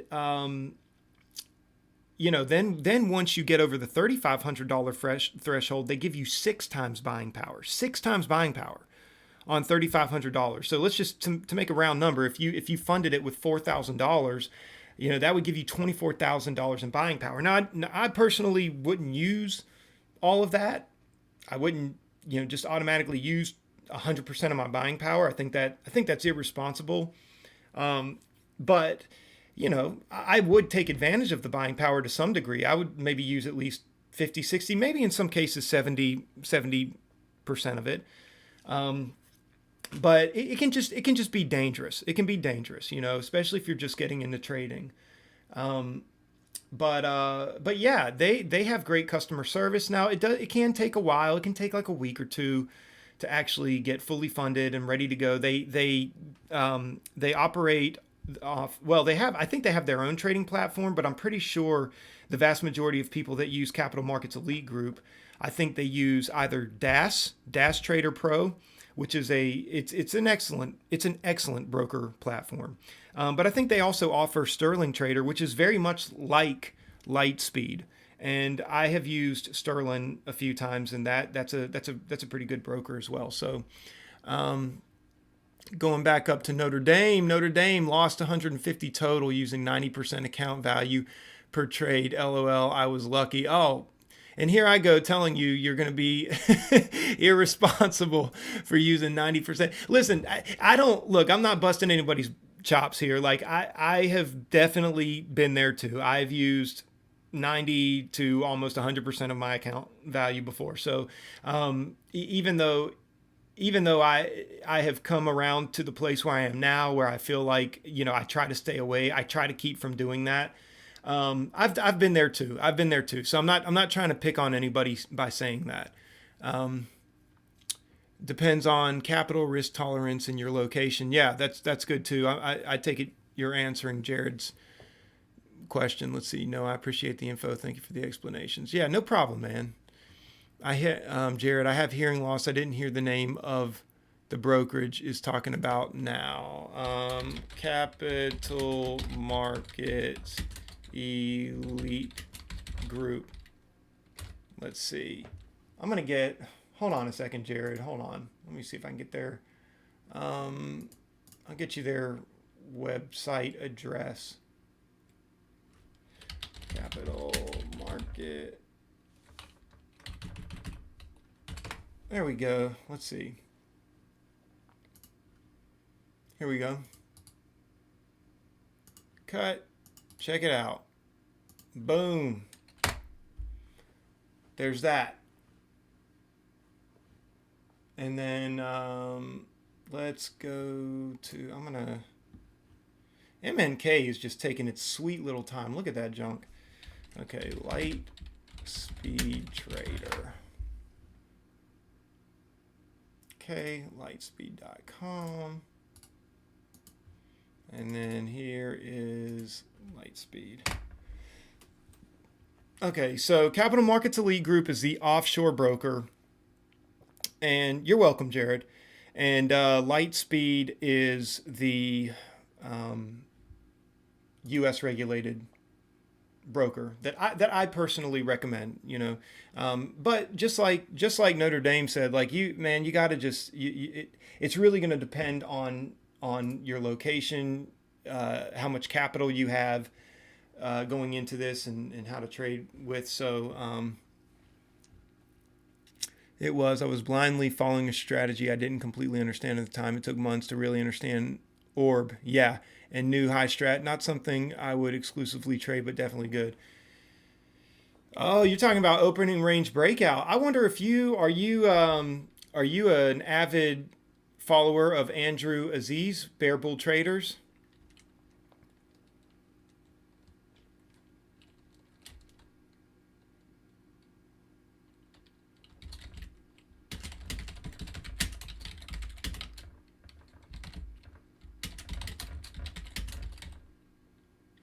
Oh, okay, cool.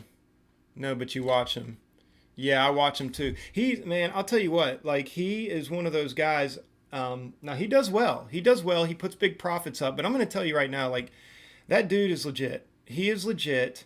I'm a genuine fan. I think I've actually I bought his book. I bought both of his books. I bought his How to Day Trade for a Living. Excellent book, phenomenal book, very inspiring. There were things in that book that genuinely spoke to me because it was actually during a time where I thought that I wasn't going to make it day trading, and oh, that's funny. I started with Ross too. Actually, I bought his Warrior. I was a Warrior Pro member with Ross Cameron. So I actually took that whole course, and I actually started following Mike a lot and watching his live streams because he trades with the larger cap stocks. But yeah, Ross is hardcore, man. But you gotta hand it to him. Like that guy is really, really good at what he does. That's why I want people to always understand. Like if I invoke his name, I'm not knocking him as a he's not a bad guy. He's really not, and I think he really loves to teach people. So but yeah, Andrew Aziz, he's He's the boss. He's the boss.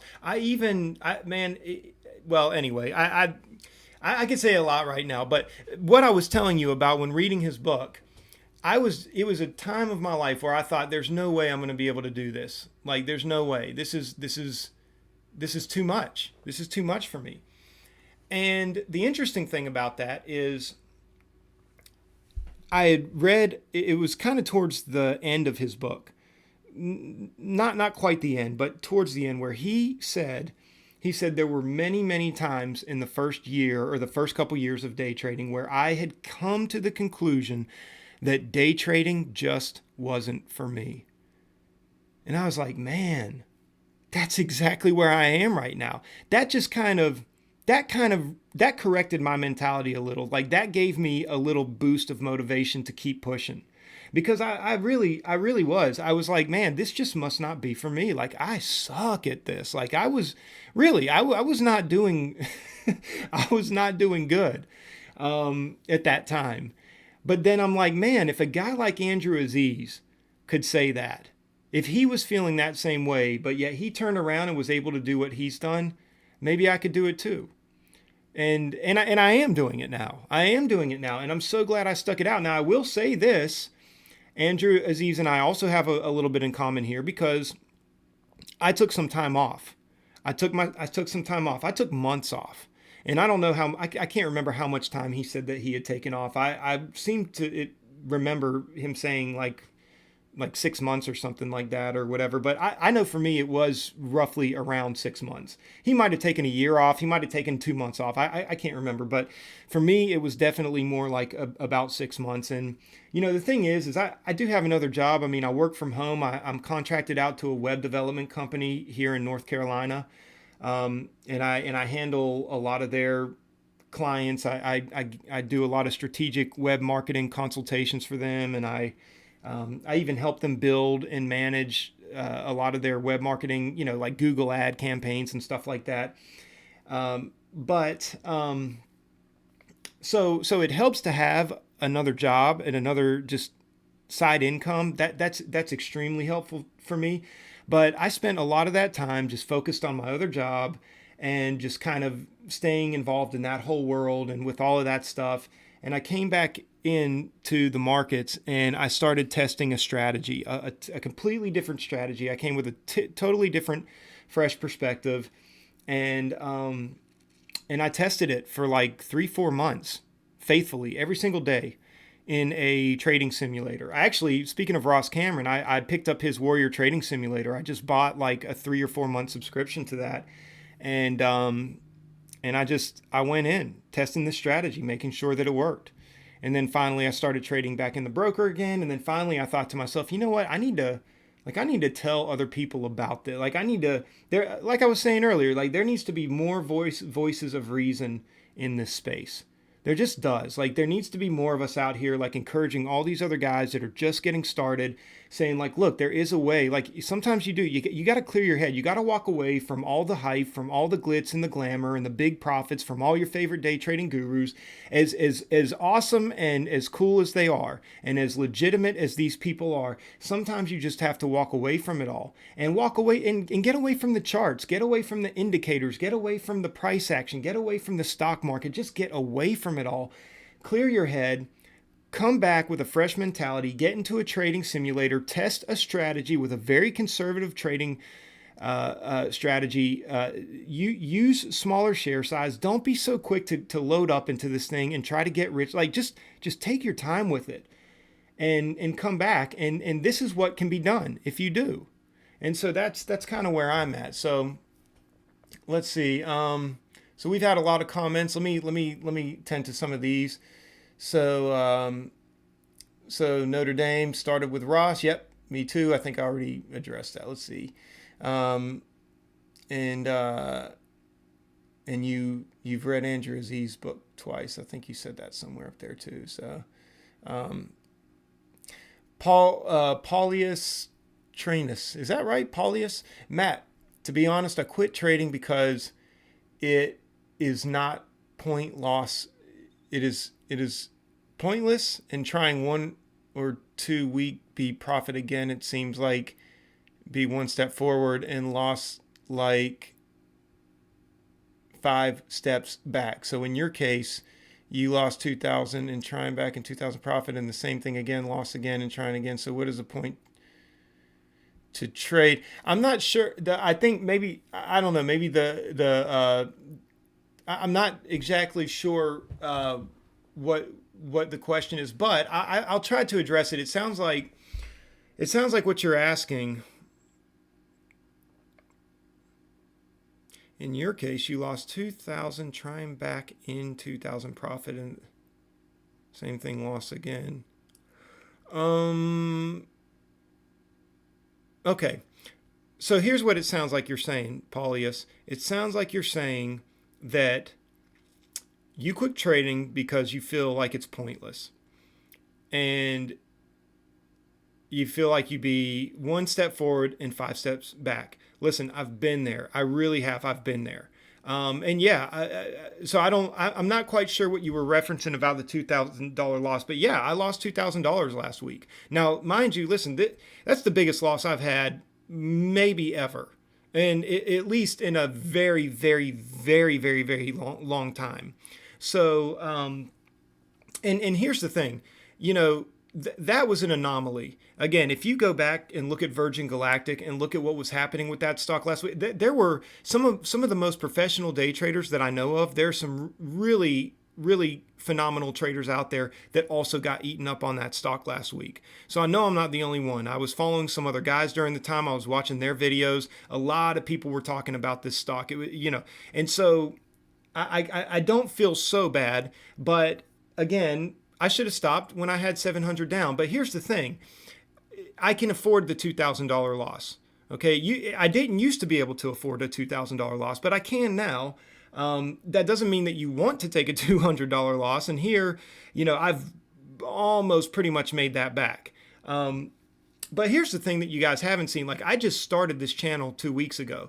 Like, literally the Friday or the Thursday before, I think I started it on a Monday. That Friday before, I had like a $1,200-$1,300 day. I mean, you haven't seen all the days that come in there. And so I know that looks bad to you. You're just seeing here on the channel. I've posted some videos. Yeah, I've got some nice $300, $400, $500 days here on the video, and then boom, you see that $2,000 loss. Like, I get it, but that's not the norm. That's not the norm. And I'll show you as we continue trading throughout the weeks to come.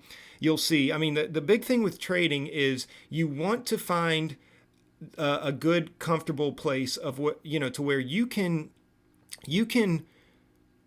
slowly just put on little by little profit each and every day. And yeah, you don't want to let it go. You don't want to have a bad day like that. But listen, honestly, those days are going to come every now and then, even if it's once in a blue moon, and you're just going to have to deal with that. Maybe for you, I don't know. Everybody's got a different threshold of what they can afford to lose. Now, I'll be honest with you. I didn't want to lose more than that. I didn't want to lose 3,000. I didn't want to lose 4,000. That probably would have hurt me a lot more. But 2,000 I was able to do. And when I got to that point, I said to myself, really, and like I said, I should have said that when I was down 1,000, I should have just said, you know what, I'll come back tomorrow, and I would have made it up in the next 2 days. But I did say to myself, okay, I'm down 2,000. I need to stop. I just need to stop. This is I'm done. And so you have to do that. You have to do that, and you have to know when to do that. And hopefully here in the next week or two, I'll put up another $1,300, $1,400 day. But what I'm trying to say is this. I know I don't mean to sound like I'm just sitting here defending myself or defending my $2,000 loss. Yeah, that was dumb. But if you continue following the channel, you'll see that that's not the norm, and you'll see that we're going to consistently and steadily put up $400 or $500 a day. I mean, there will be definitely days where I lose $400 or $500 but there will be days that I make $1,000, $1,500. And the key is doing it with a smaller share size and proving that you don't have to jump in here and just take 1,000 share lots or 2, 3, 4, 5,000 share lots to make a decent living day trading. You don't have to do that. And that's the point that I'm really trying to drive at here. So, Yeah, it's difficult. It's difficult, Paulius, and it does seem pointless, especially when you're starting, especially when you are taking 2 steps forward and 5 steps back. And maybe here's the thing: maybe trading's not for you. I mean that could definitely be the case. Okay, so we don't want to rule that out. And as a matter of fact, though, here's something I want to give you that I think might be helpful for you if you do try to day trade. And let me go here. I just released a video the other day. Let's see here. So I've started to release a segment called The Trader's Mind, because trader psychology is a huge part of this. Okay, so I did an episode of The Trader's Mind, and it's basically called A Complete and Comprehensive Account Building Plan for Beginners. Okay, it's account building psychology 101. And basically, I break down the mentality that goes along with building a small day trading account. I discuss the difference between account building for the wealthier and more seasoned trader versus the newer beginner trader. And this video is meant to help map out a basic small account building template while providing realistic expectations for those who are seeking to start a career in day trading. And I say this multiple times in the video. Look, please understand, success is never promised, and trading stocks is considered very high risk. But here's the thing: with the right frame of mind, the chances of success with day trading are much greater. So trader psychology has a lot to do with it. And I think that going through this video and hearing some of the points that I have to make here and some of the things that I say, I think you'll find it useful. And so I'm gonna paste that here in the comments. I'm gonna paste a link to that video. Again, it's the most recent episode that I did on The Trader's Mind. It's called Account Building Psychology. And this might tell you, this might give you a little motivation, we'll just say. I'm not telling you to do this. Again, I always have to tell people I'm not a professional financial advisor, okay? So, but this is just merely a template, and there's a lot of advice that I give in here that was very critical for me, that really helped me when I was in that slump of constantly feeling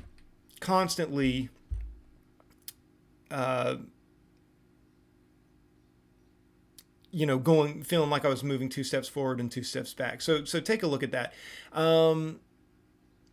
Notre Dame, the only failure you experience in life you have because you gave up. Kind of what I follow and what pushes me on this. His story's incredible, and got laid off and suffered all those losses, and still, yeah, he kept at it. That's right. Now here's the thing. I will say this. Day trading legitimately is not for everybody. It just isn't. I know that we're supposed to be of the mind that, anything you put your mind to in life you can do. But look, here's the thing. Yes and no. Like, there's a healthy balance of that. For example, okay, if I might have wanted to be an NFL football player my whole entire life, but there's no way I was ever going to be an NFL football player. I'm just not athletically coordinated. I'm not athletically gifted. I'm just not. Okay, and I've come into that. I know that about myself, and that's fine. I've always been more musically gifted. I've picked up a lot of different musical instruments along the way. I even, ran a recording studio out of my home and an audio engineering lab out of my home. I produced music for a lot of other artists. I wrote music for other artists. So music has kind of been my thing, and that's what I pursued. Okay, it would have done me no good to try to pursue a career in the NBA or in the NFL. And it's not because I have a give up mentality. It's just I was not built for it. And there are some things in life where not everybody's going to be good at it. This is why you can even have all these kids whose parents get them involved with football or basketball at a very young age. They practice. They play middle school basketball, high school basketball. And then, but here's the thing. At the end of high school, there's only going to be so many people that are given scholarships to go play for colleges. There are hundreds of thousands of kids who never make it into college ball. It's not that they didn't work hard. It's not that they didn't put their mind to it. It's not that they didn't try. It's just they just didn't get picked. Okay. But then even you could play college ball your whole career, your whole college career, you could play college ball and still not get picked to go to the NBA. The NBA can only pick so many ballers, guys. They can only pick so many guys. Okay. There's only room enough for, so at the end of the college season, there are hundreds of thousands of basketball players that never get picked to go to the NBA. And it's not that they didn't try. It's not that they didn't hustle. It's not that they had a give up mentality. It just wasn't for them. Okay. And some of those guys may have started to realize it during their college careers. And maybe they just decided to start pursuing, a degree in something. And they just decided, hey, when I get out of school, I'm going to hang up the shoes and I'm going to go be an entrepreneur, or I'm going to go be a psychologist, or I'm going to go be a doctor or lawyer or whatever. Okay. And so here's the thing. I do believe that to a degree, trading is not for everybody. I think that really does need to be looked at. But I think that there are a lot more people who could be very successful if, just like Notre Dame said, if they just didn't give up, if they put their mind to it, and if they really did give it a little bit more time. So I'm not completely knocking the sentiment there, Notre Dame. I think there really are words of wisdom to that. We cannot throw that piece of advice under the table completely because, again, you're right. I think, even for myself, I'm a perfect example. You know what? I came back to it. I refused to give up, and it's been going well. And I'm glad I didn't give up, but I think I think there are some people, and Paulius, you may be one of those people. I mean, I don't want to discourage you in any way, shape, or form. You have to figure that out, though, for yourself. Now, here's the thing. This is where I would draw the line. If it's financially irresponsible for you to continue, then don't. Okay, that's your answer right there, already out the gate. If it's financially irresponsible, why would you go trade with money that you can't afford to lose? Why would you go hungry? Why would you get thrown out on the street? Or why would you not take care of your wife or your family, your children, like for the sake of trying to day trade? Like, that's irresponsible, in my opinion. That would be your answer right there. If you just don't have the time to do it, if you're just not able to do it, and even if you get in with, let's say, small share size, with a very conservative trading strategy, yeah, it might not be for you. You still may just get wrecked every single time, and it just might not be for you. And that's okay, because here's the thing. There's 1,000 other excellent business ideas out there that you could pursue that would make you a lot of money. And I think there's something to say for that. You can, so many different business ideas. I'm an entrepreneur myself. I've had my hands in multiple small businesses over the years. Like I was telling you, even with the recording studio and stuff like that. I ran a studio out of my home for almost 13 years, and it was fun. I was passionate about it. I made good money doing it. So, there's a lot of things out there that you could, if you really put your mind to, that you might be really good at, that might be better to pursue, but more, over day trading. Okay. So that's something to consider as well.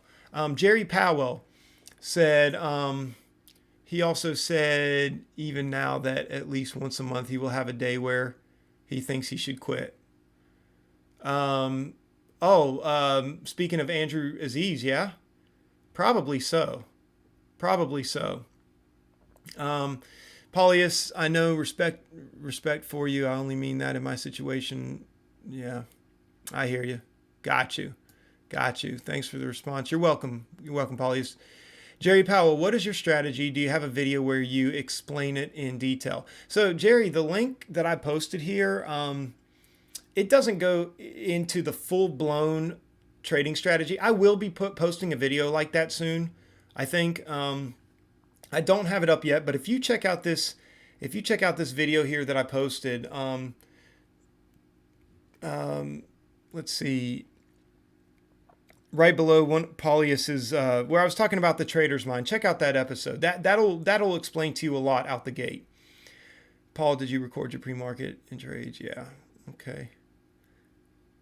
I find this daily review when I trade great at analyzing my trades and identify. Yeah. Policy service manager, I break down the actions to behaviors. And okay.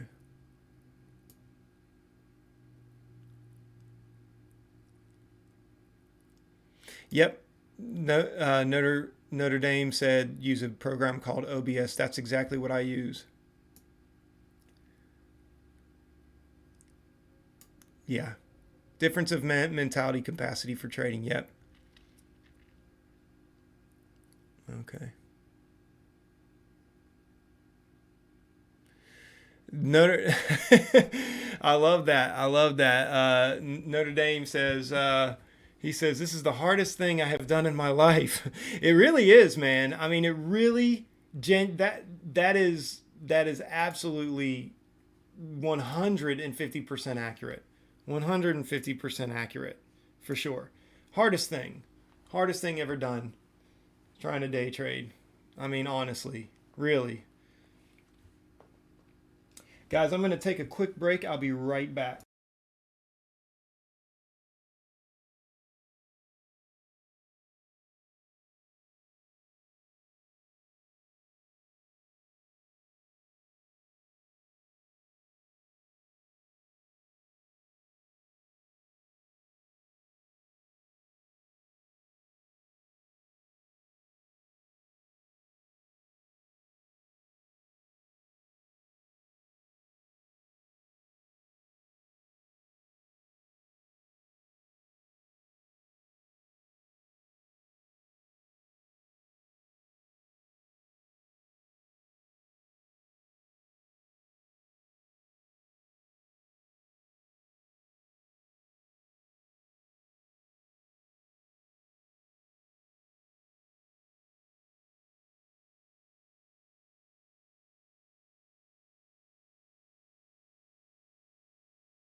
Okay, guys, I'm back.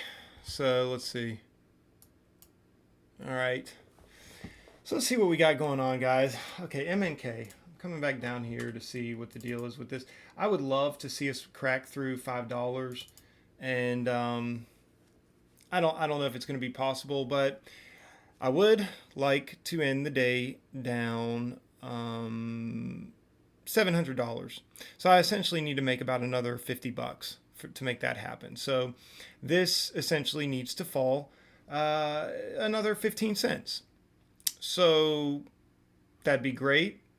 I've been looking forward to a $700 day for a while. It's been a while since I've had a $700 day. And I love the number 7. Notre Dame is giving great advice. Learn other trader strategies, read books from Andrew, watch online seminars. SMB, what is SMB? Watch online seminars, audiobooks is great too. Listen, read them all. Trading is not just about finding levels, but also knowing what other people are thinking. That's absolutely right. Dude, Notre Dame, I want to thank you for being on this channel today, by the way, because you are doing 2 things. Number one, you are, okay, SMB Capital, Mike Bellafor. Oh, got it. You're doing 2 things right now.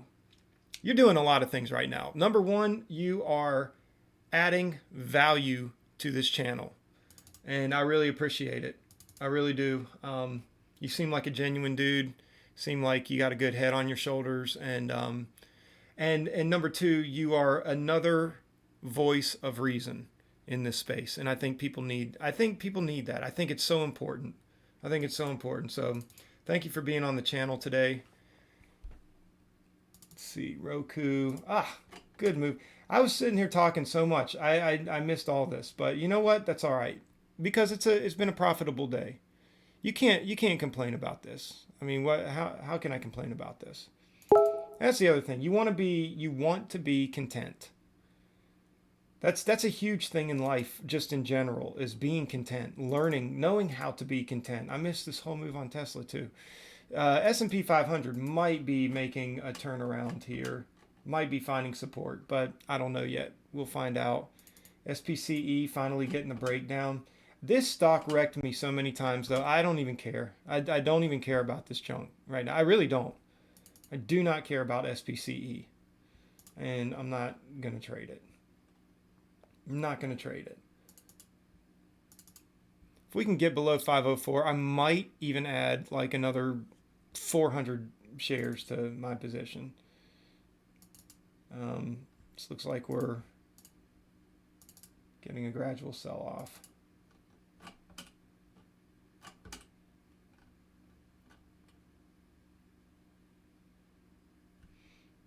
See if there's anything. This is a new pivot point. Let's see here. Thank you for the compliment. You're welcome, man. Thank you, like I said, for adding value to this channel. That's good stuff, man. That doesn't really make a lot of sense right there, by the way, what I just did. So ignore that. I don't know. I mean, you could. I guess it's possible we could be getting a double bottom here. But you know, I'm gonna wait. I'm gonna wait because I think if it can crack back through 506, 504, I think if the SPY continues moving down, we could be about to break these levels here. This is pretty significant on the S&P 500. Again, here's the chart that I have above. We have broken through these key levels here. Pretty good breakthrough, and there, you know, the next support after this, the next real significant support is going to be around 315. So we could continue to see some really good moves today, guys. I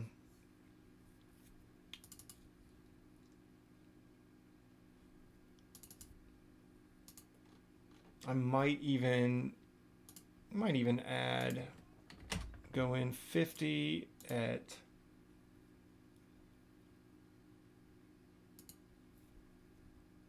let's see.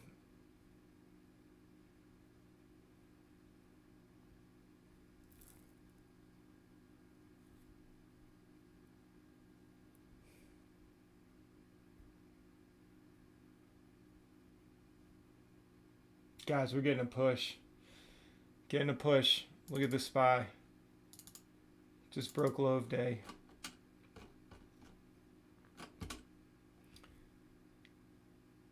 Which means MNK is breaking. Which means I may, instead of trading TVIX is so volatile, I may just take another 300 shares on 502.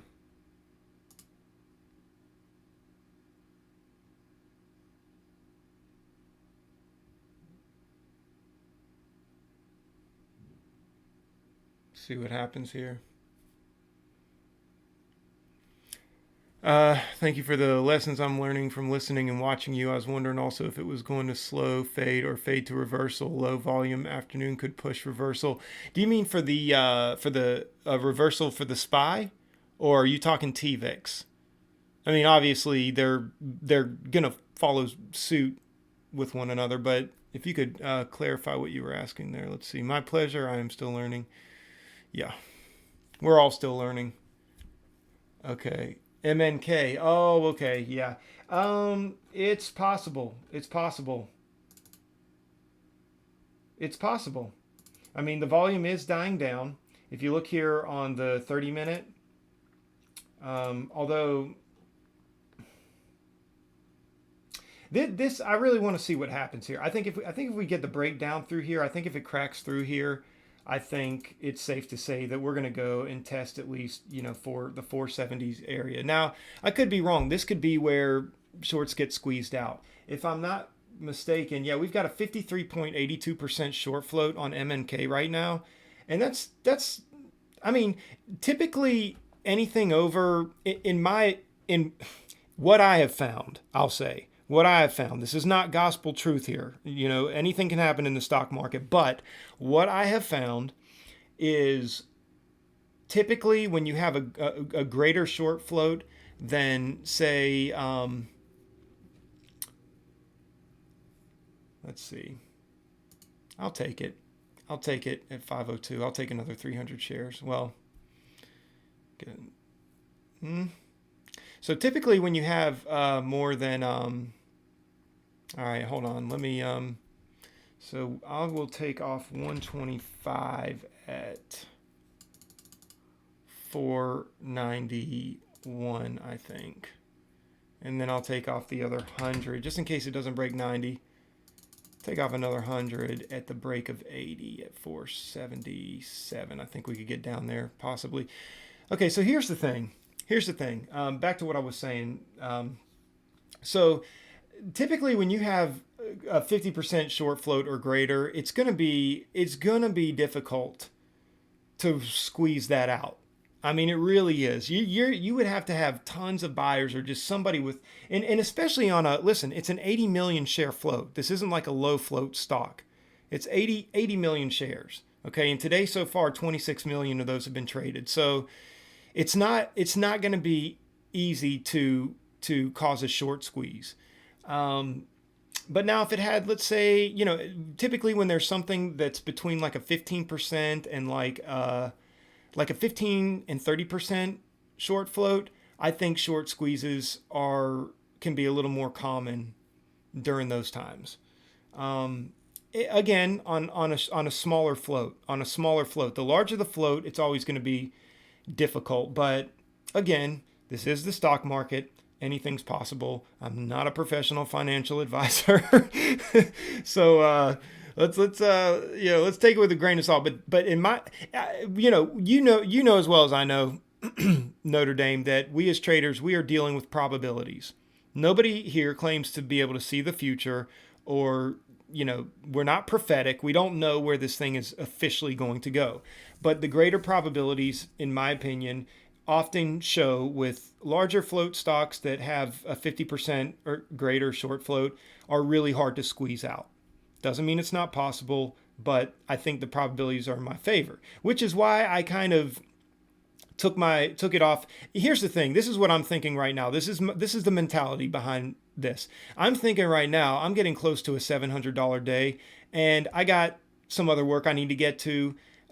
Plus, my son has been up all night. He's been sick. He's got a cold or something. My wife and I are going to be taking him to the doctor later today. So I just want to move on with the day right now.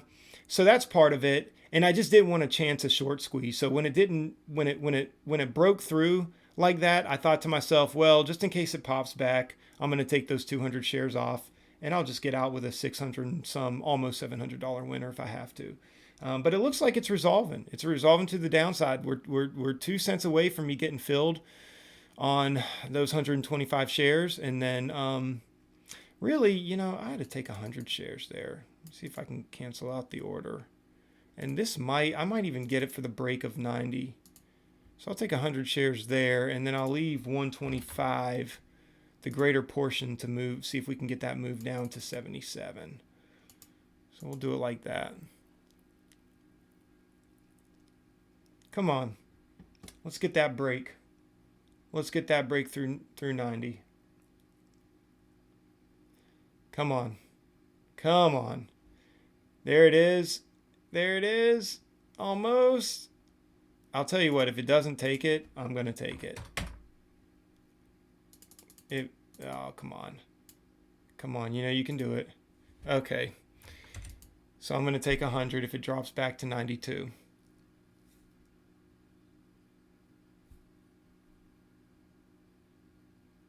I should have taken it at 91, but hindsight, truth, LOL. If only I had a crystal ball, I wouldn't have to spend all this time learning. Haha. Yeah, man. If only the magic 8 ball would tell us where the stock market's going. Sources say yes. Is TVIX gonna skyrocket today? My sources say yes.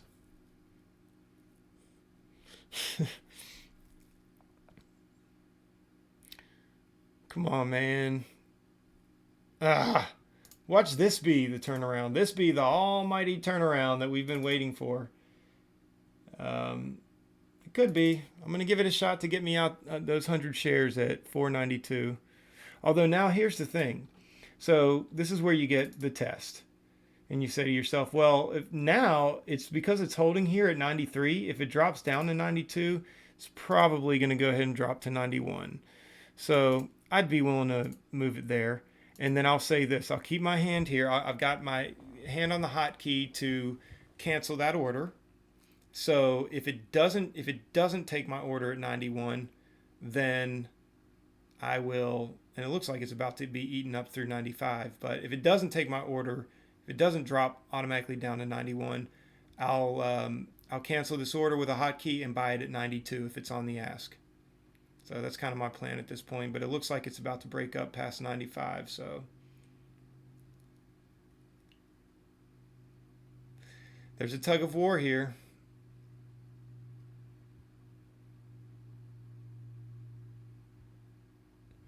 That would suck, but a good reversal trade if it confirms the new move, but would take quite some time, I would think. Yeah, I don't. Here's the thing. So looking on the 5-minute time frame, before even attempting to take anything for a reversal, I would look through a breakthrough, or I would look for a breakthrough confirmation on the 9 EMA. This is where I would start to use the EMAs. Okay, and that would tell me that now we're probably making our way up to VWAP. So I might step in for that. So again, it would have to come up and close above the 9 EMA. Close. I mean, because look at this. This came up above the 9 EMA, tapped off the 20 actually, but then closed below it. Okay, I want to see it close above the 9 EMA. Now, if it races up like this one here, this raced all the way up. So you didn't have time to see it close and then make a move. So but we didn't know that this move was going to go up and close, and just like we didn't know that this move was going to slam back down. So what I would want to see is a candle peak right over that 9 EMA and close on top of it. Then I would probably go long and take off shares here at the 20 and then wait for the rest to get up to VWAP and then take off some more there and then wait to see if we have a VWAP breakthrough. But the thing is with MNK, here's what we're dealing with right now. I don't even know if I would wait for a breakthrough of VWAP because here's the thing. The 200-day moving average is sitting right here at 529, which is basically where we would be on the 20 EMA. And it might just make sense to take most of the profits off there because I don't think this is going back up. We gapped up. First of all, look at this big red candle yesterday. And then we gapped up all the way up here. And then we broke back through the 200-day. This is a very bearish signal. I really think ultimately that according to this daily chart, I think we could make a move down to 485, maybe even, the 470, maybe even the 450 areas. I mean, if the SPY continues tanking today, I think anything's possible for the short bias trader. So there's that. Come on. Make it down to 91. This is the most boring trade I've been on in a while.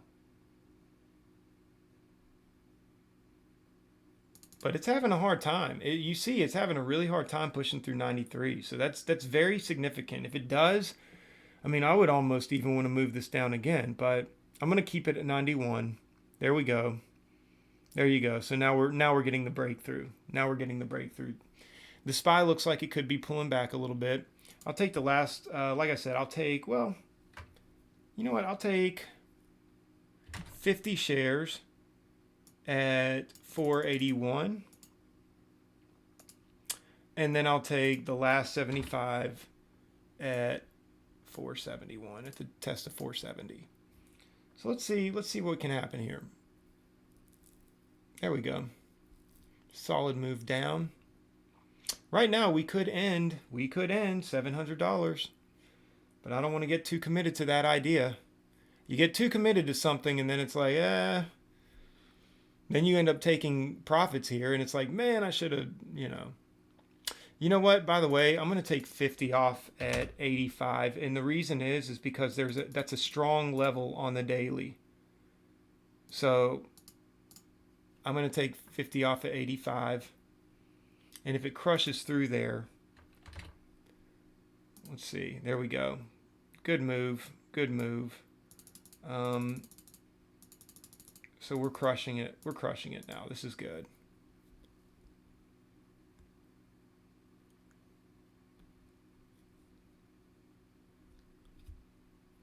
Totally makes sense. It's not a pretty daily to extract much from a long, just a scalp play. But your entry price is so good. Why bother with the odds in your favor? Yeah. Yeah. Nice. Yeah, thanks, man.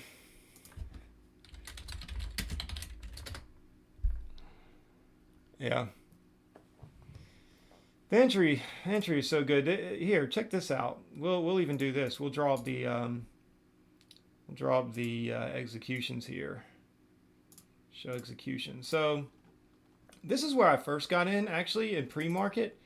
And then it came up here. I averaged in, and then it ended up coming up here, and I went ahead and got out. And it came up again, and I got out. I got out some of my shares here, and and then it came up here, and I got out again. And then finally, at the break back through VWAP and all this, in the what looked like a break of this trend line, I went short again. I held through that. I was going to have a stop up here, but I held through that, and it slammed down. It finally came and just really crushed that trend line, and took some profits there. And look, we've just been taking profits as we go. So, so yeah, I think so. We broke through the next level is 458. Really, I mean, it's really kind of, I think, what we would be looking at. I mean, there's a level at 74, there's a level at 65, but I think because this touched at 58, this touched at 58, that's showing a little more, showing us the support being a little closer to that. Shoot, I might even I mean, if this could get, might even go for the break of 67 of 70 and see if we can scoop it up at 67. But we'll see. If we start to get a turnaround on this, then obviously I'll just get out and call it a day. I'm about ready to call it a day anyway. So thanks, Noter. Appreciate it, man. Yeah, we might continue to get a good breakdown. This is where you say to yourself, though, man, I wish I got those extra 300 shares up here at the break of $5, because that would just add another. I mean, I'd be up a whole nother almost $40 on that.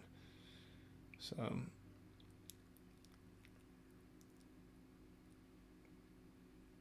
come on, there's no reason to get bullish now. MNK, come on, you're down. Just admit defeat. Just take the loss. You're down. There you go. There you go. Pushing through. So 582. Let's see if we can continue to make a move down to 67. Get filled there. That's a crystal ball wish, though. The what if things hurt? LOL. Yeah, they do. Yeah, they do. Boy, I've had way too many what ifs in trading. You know where they really hurt too? They don't just hurt because you know what you could have done. They hurt because they end up causing you to make stupid decisions. And then you're like, oh man, why did I do that? Why did I do that? But here's the thing, guys. If this comes back above 85, I'm going to put in an order at 84. It's not quite above. That could have just been you can see here on the 1 minute, that could have just been a pop, a fail to pop. See, there we go. That's why I didn't put my order in immediately. I wanted to see a confirmation, which means that it would have to have consistent buying on the 86. And then I would have put in an order at 84, so that you're at that point you're adding liquidity, so it hurts a little bit less. You don't have to, the commission the commissions work in your favor when you add liquidity. Let's see. Cause bad trading habits. Yeah, that's right. Yeah, the what if game causes horrendously bad trading habits. So here we go. If this comes up, this is my if then statement here. If it comes up to 86 and there's significant buying there, I'm just going to put an order at 84. The SPY is turning around. So that is something to consider. That is something to consider. So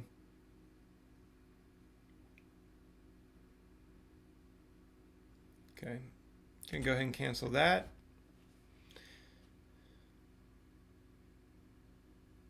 And just get ready. If it starts popping up to 86,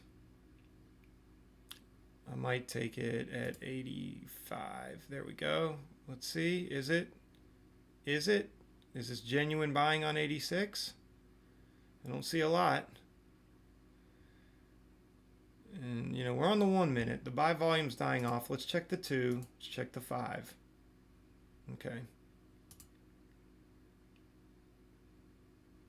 Let's go back to the 1.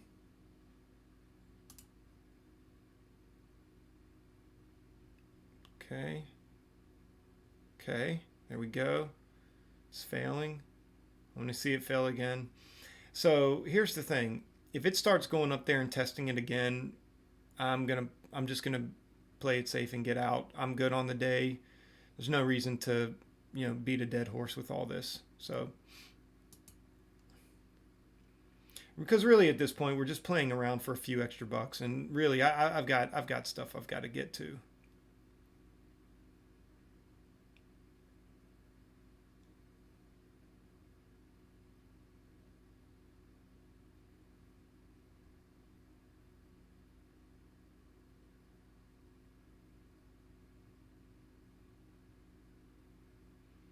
Guys, mind you, please look at this. Anybody who's still watching, shares traded today, 1,825. You can't beat that. You cannot beat that. We're doing phenomenal today for only trading 1,825 shares. This has been a great day.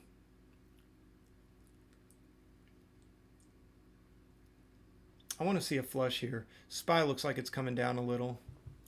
We might be able to get this flush. All right, here's what I'm going to do. Well, no, I'm not going to do that. I was going to say I'm going to hit a stop, but there could be a flash up real quick. Stop me out and come down. I don't want to get out on that. I want to see just a genuine, like I said, a genuine buying up of 86. And if I have to chase it for a minute, then I'll have to chase it.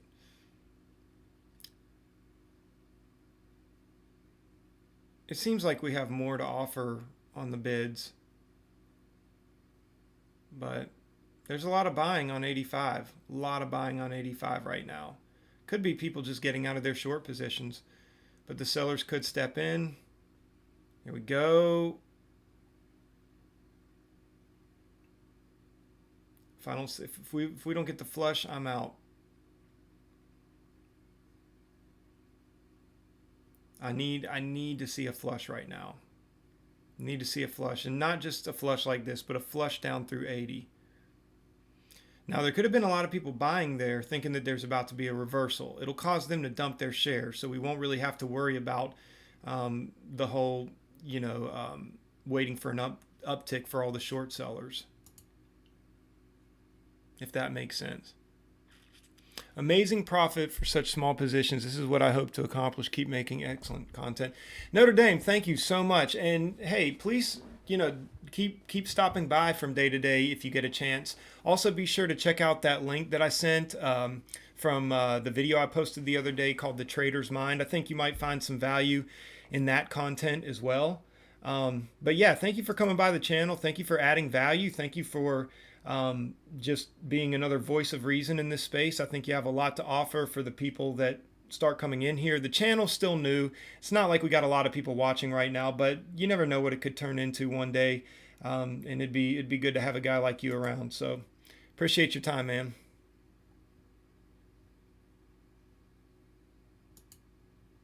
Okay, here we go. There we go. Okay, got a flush down, got out. 7-Eleven. 7-Eleven. And look at this. Look at this. Now, of course, my goodness, how many times have we been in this type of a bogus situation here? Look at that. Now it's tanking. Now it's Now it's going to crack through 80. Yeah, of course. Now.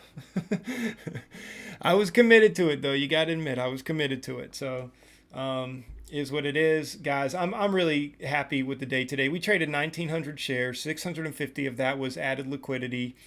And I watched it a couple days ago. I'll stop by when I can. Got to go to work. 1099 also. That's what's up, man. All right. Hey, thanks again. Thanks again, buddy, man. You have a great day.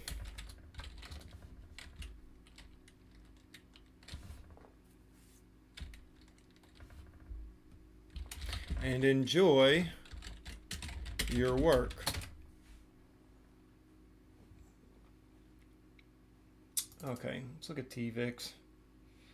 I think I'm pretty much done. I just want to make sure. By and large, I think we are pretty much done. This could be suffering another VWAP rejection. What does the daily look like?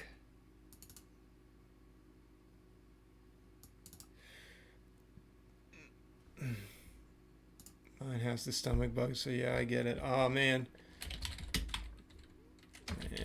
Sorry to hear that. Hopefully both our kids will be feeling better soon. Take care.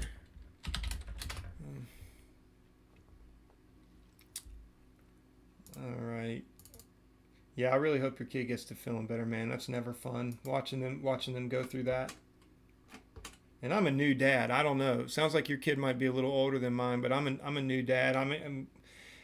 My son is 8 months old, so we're still kind of in the baby phase right now, and it's like you just feel so bad for the little guy. He doesn't know, he doesn't even know what to tell you or what to say. He can't talk. He probably doesn't even know what's going on. He's never been sick before. He's probably thinking to himself like, what's happening to me?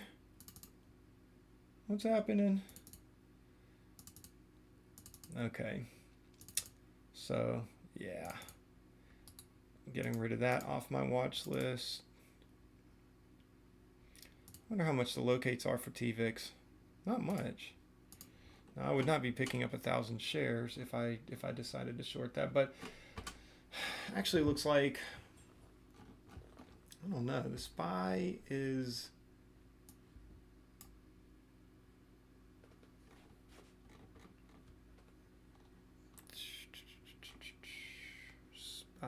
let's see, let's look at the 5-minute here. I mean, there's a lot that has to happen here. I think it can happen. SPY definitely has the ability to get bought up real quickly at the last minute.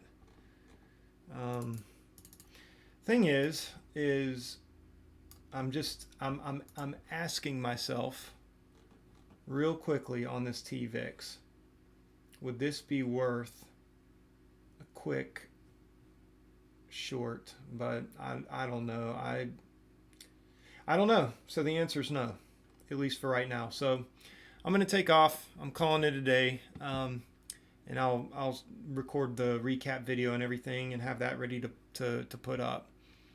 So anyway, all right. To anybody who's still watching, thanks again for joining us, and we'll see you guys tomorrow.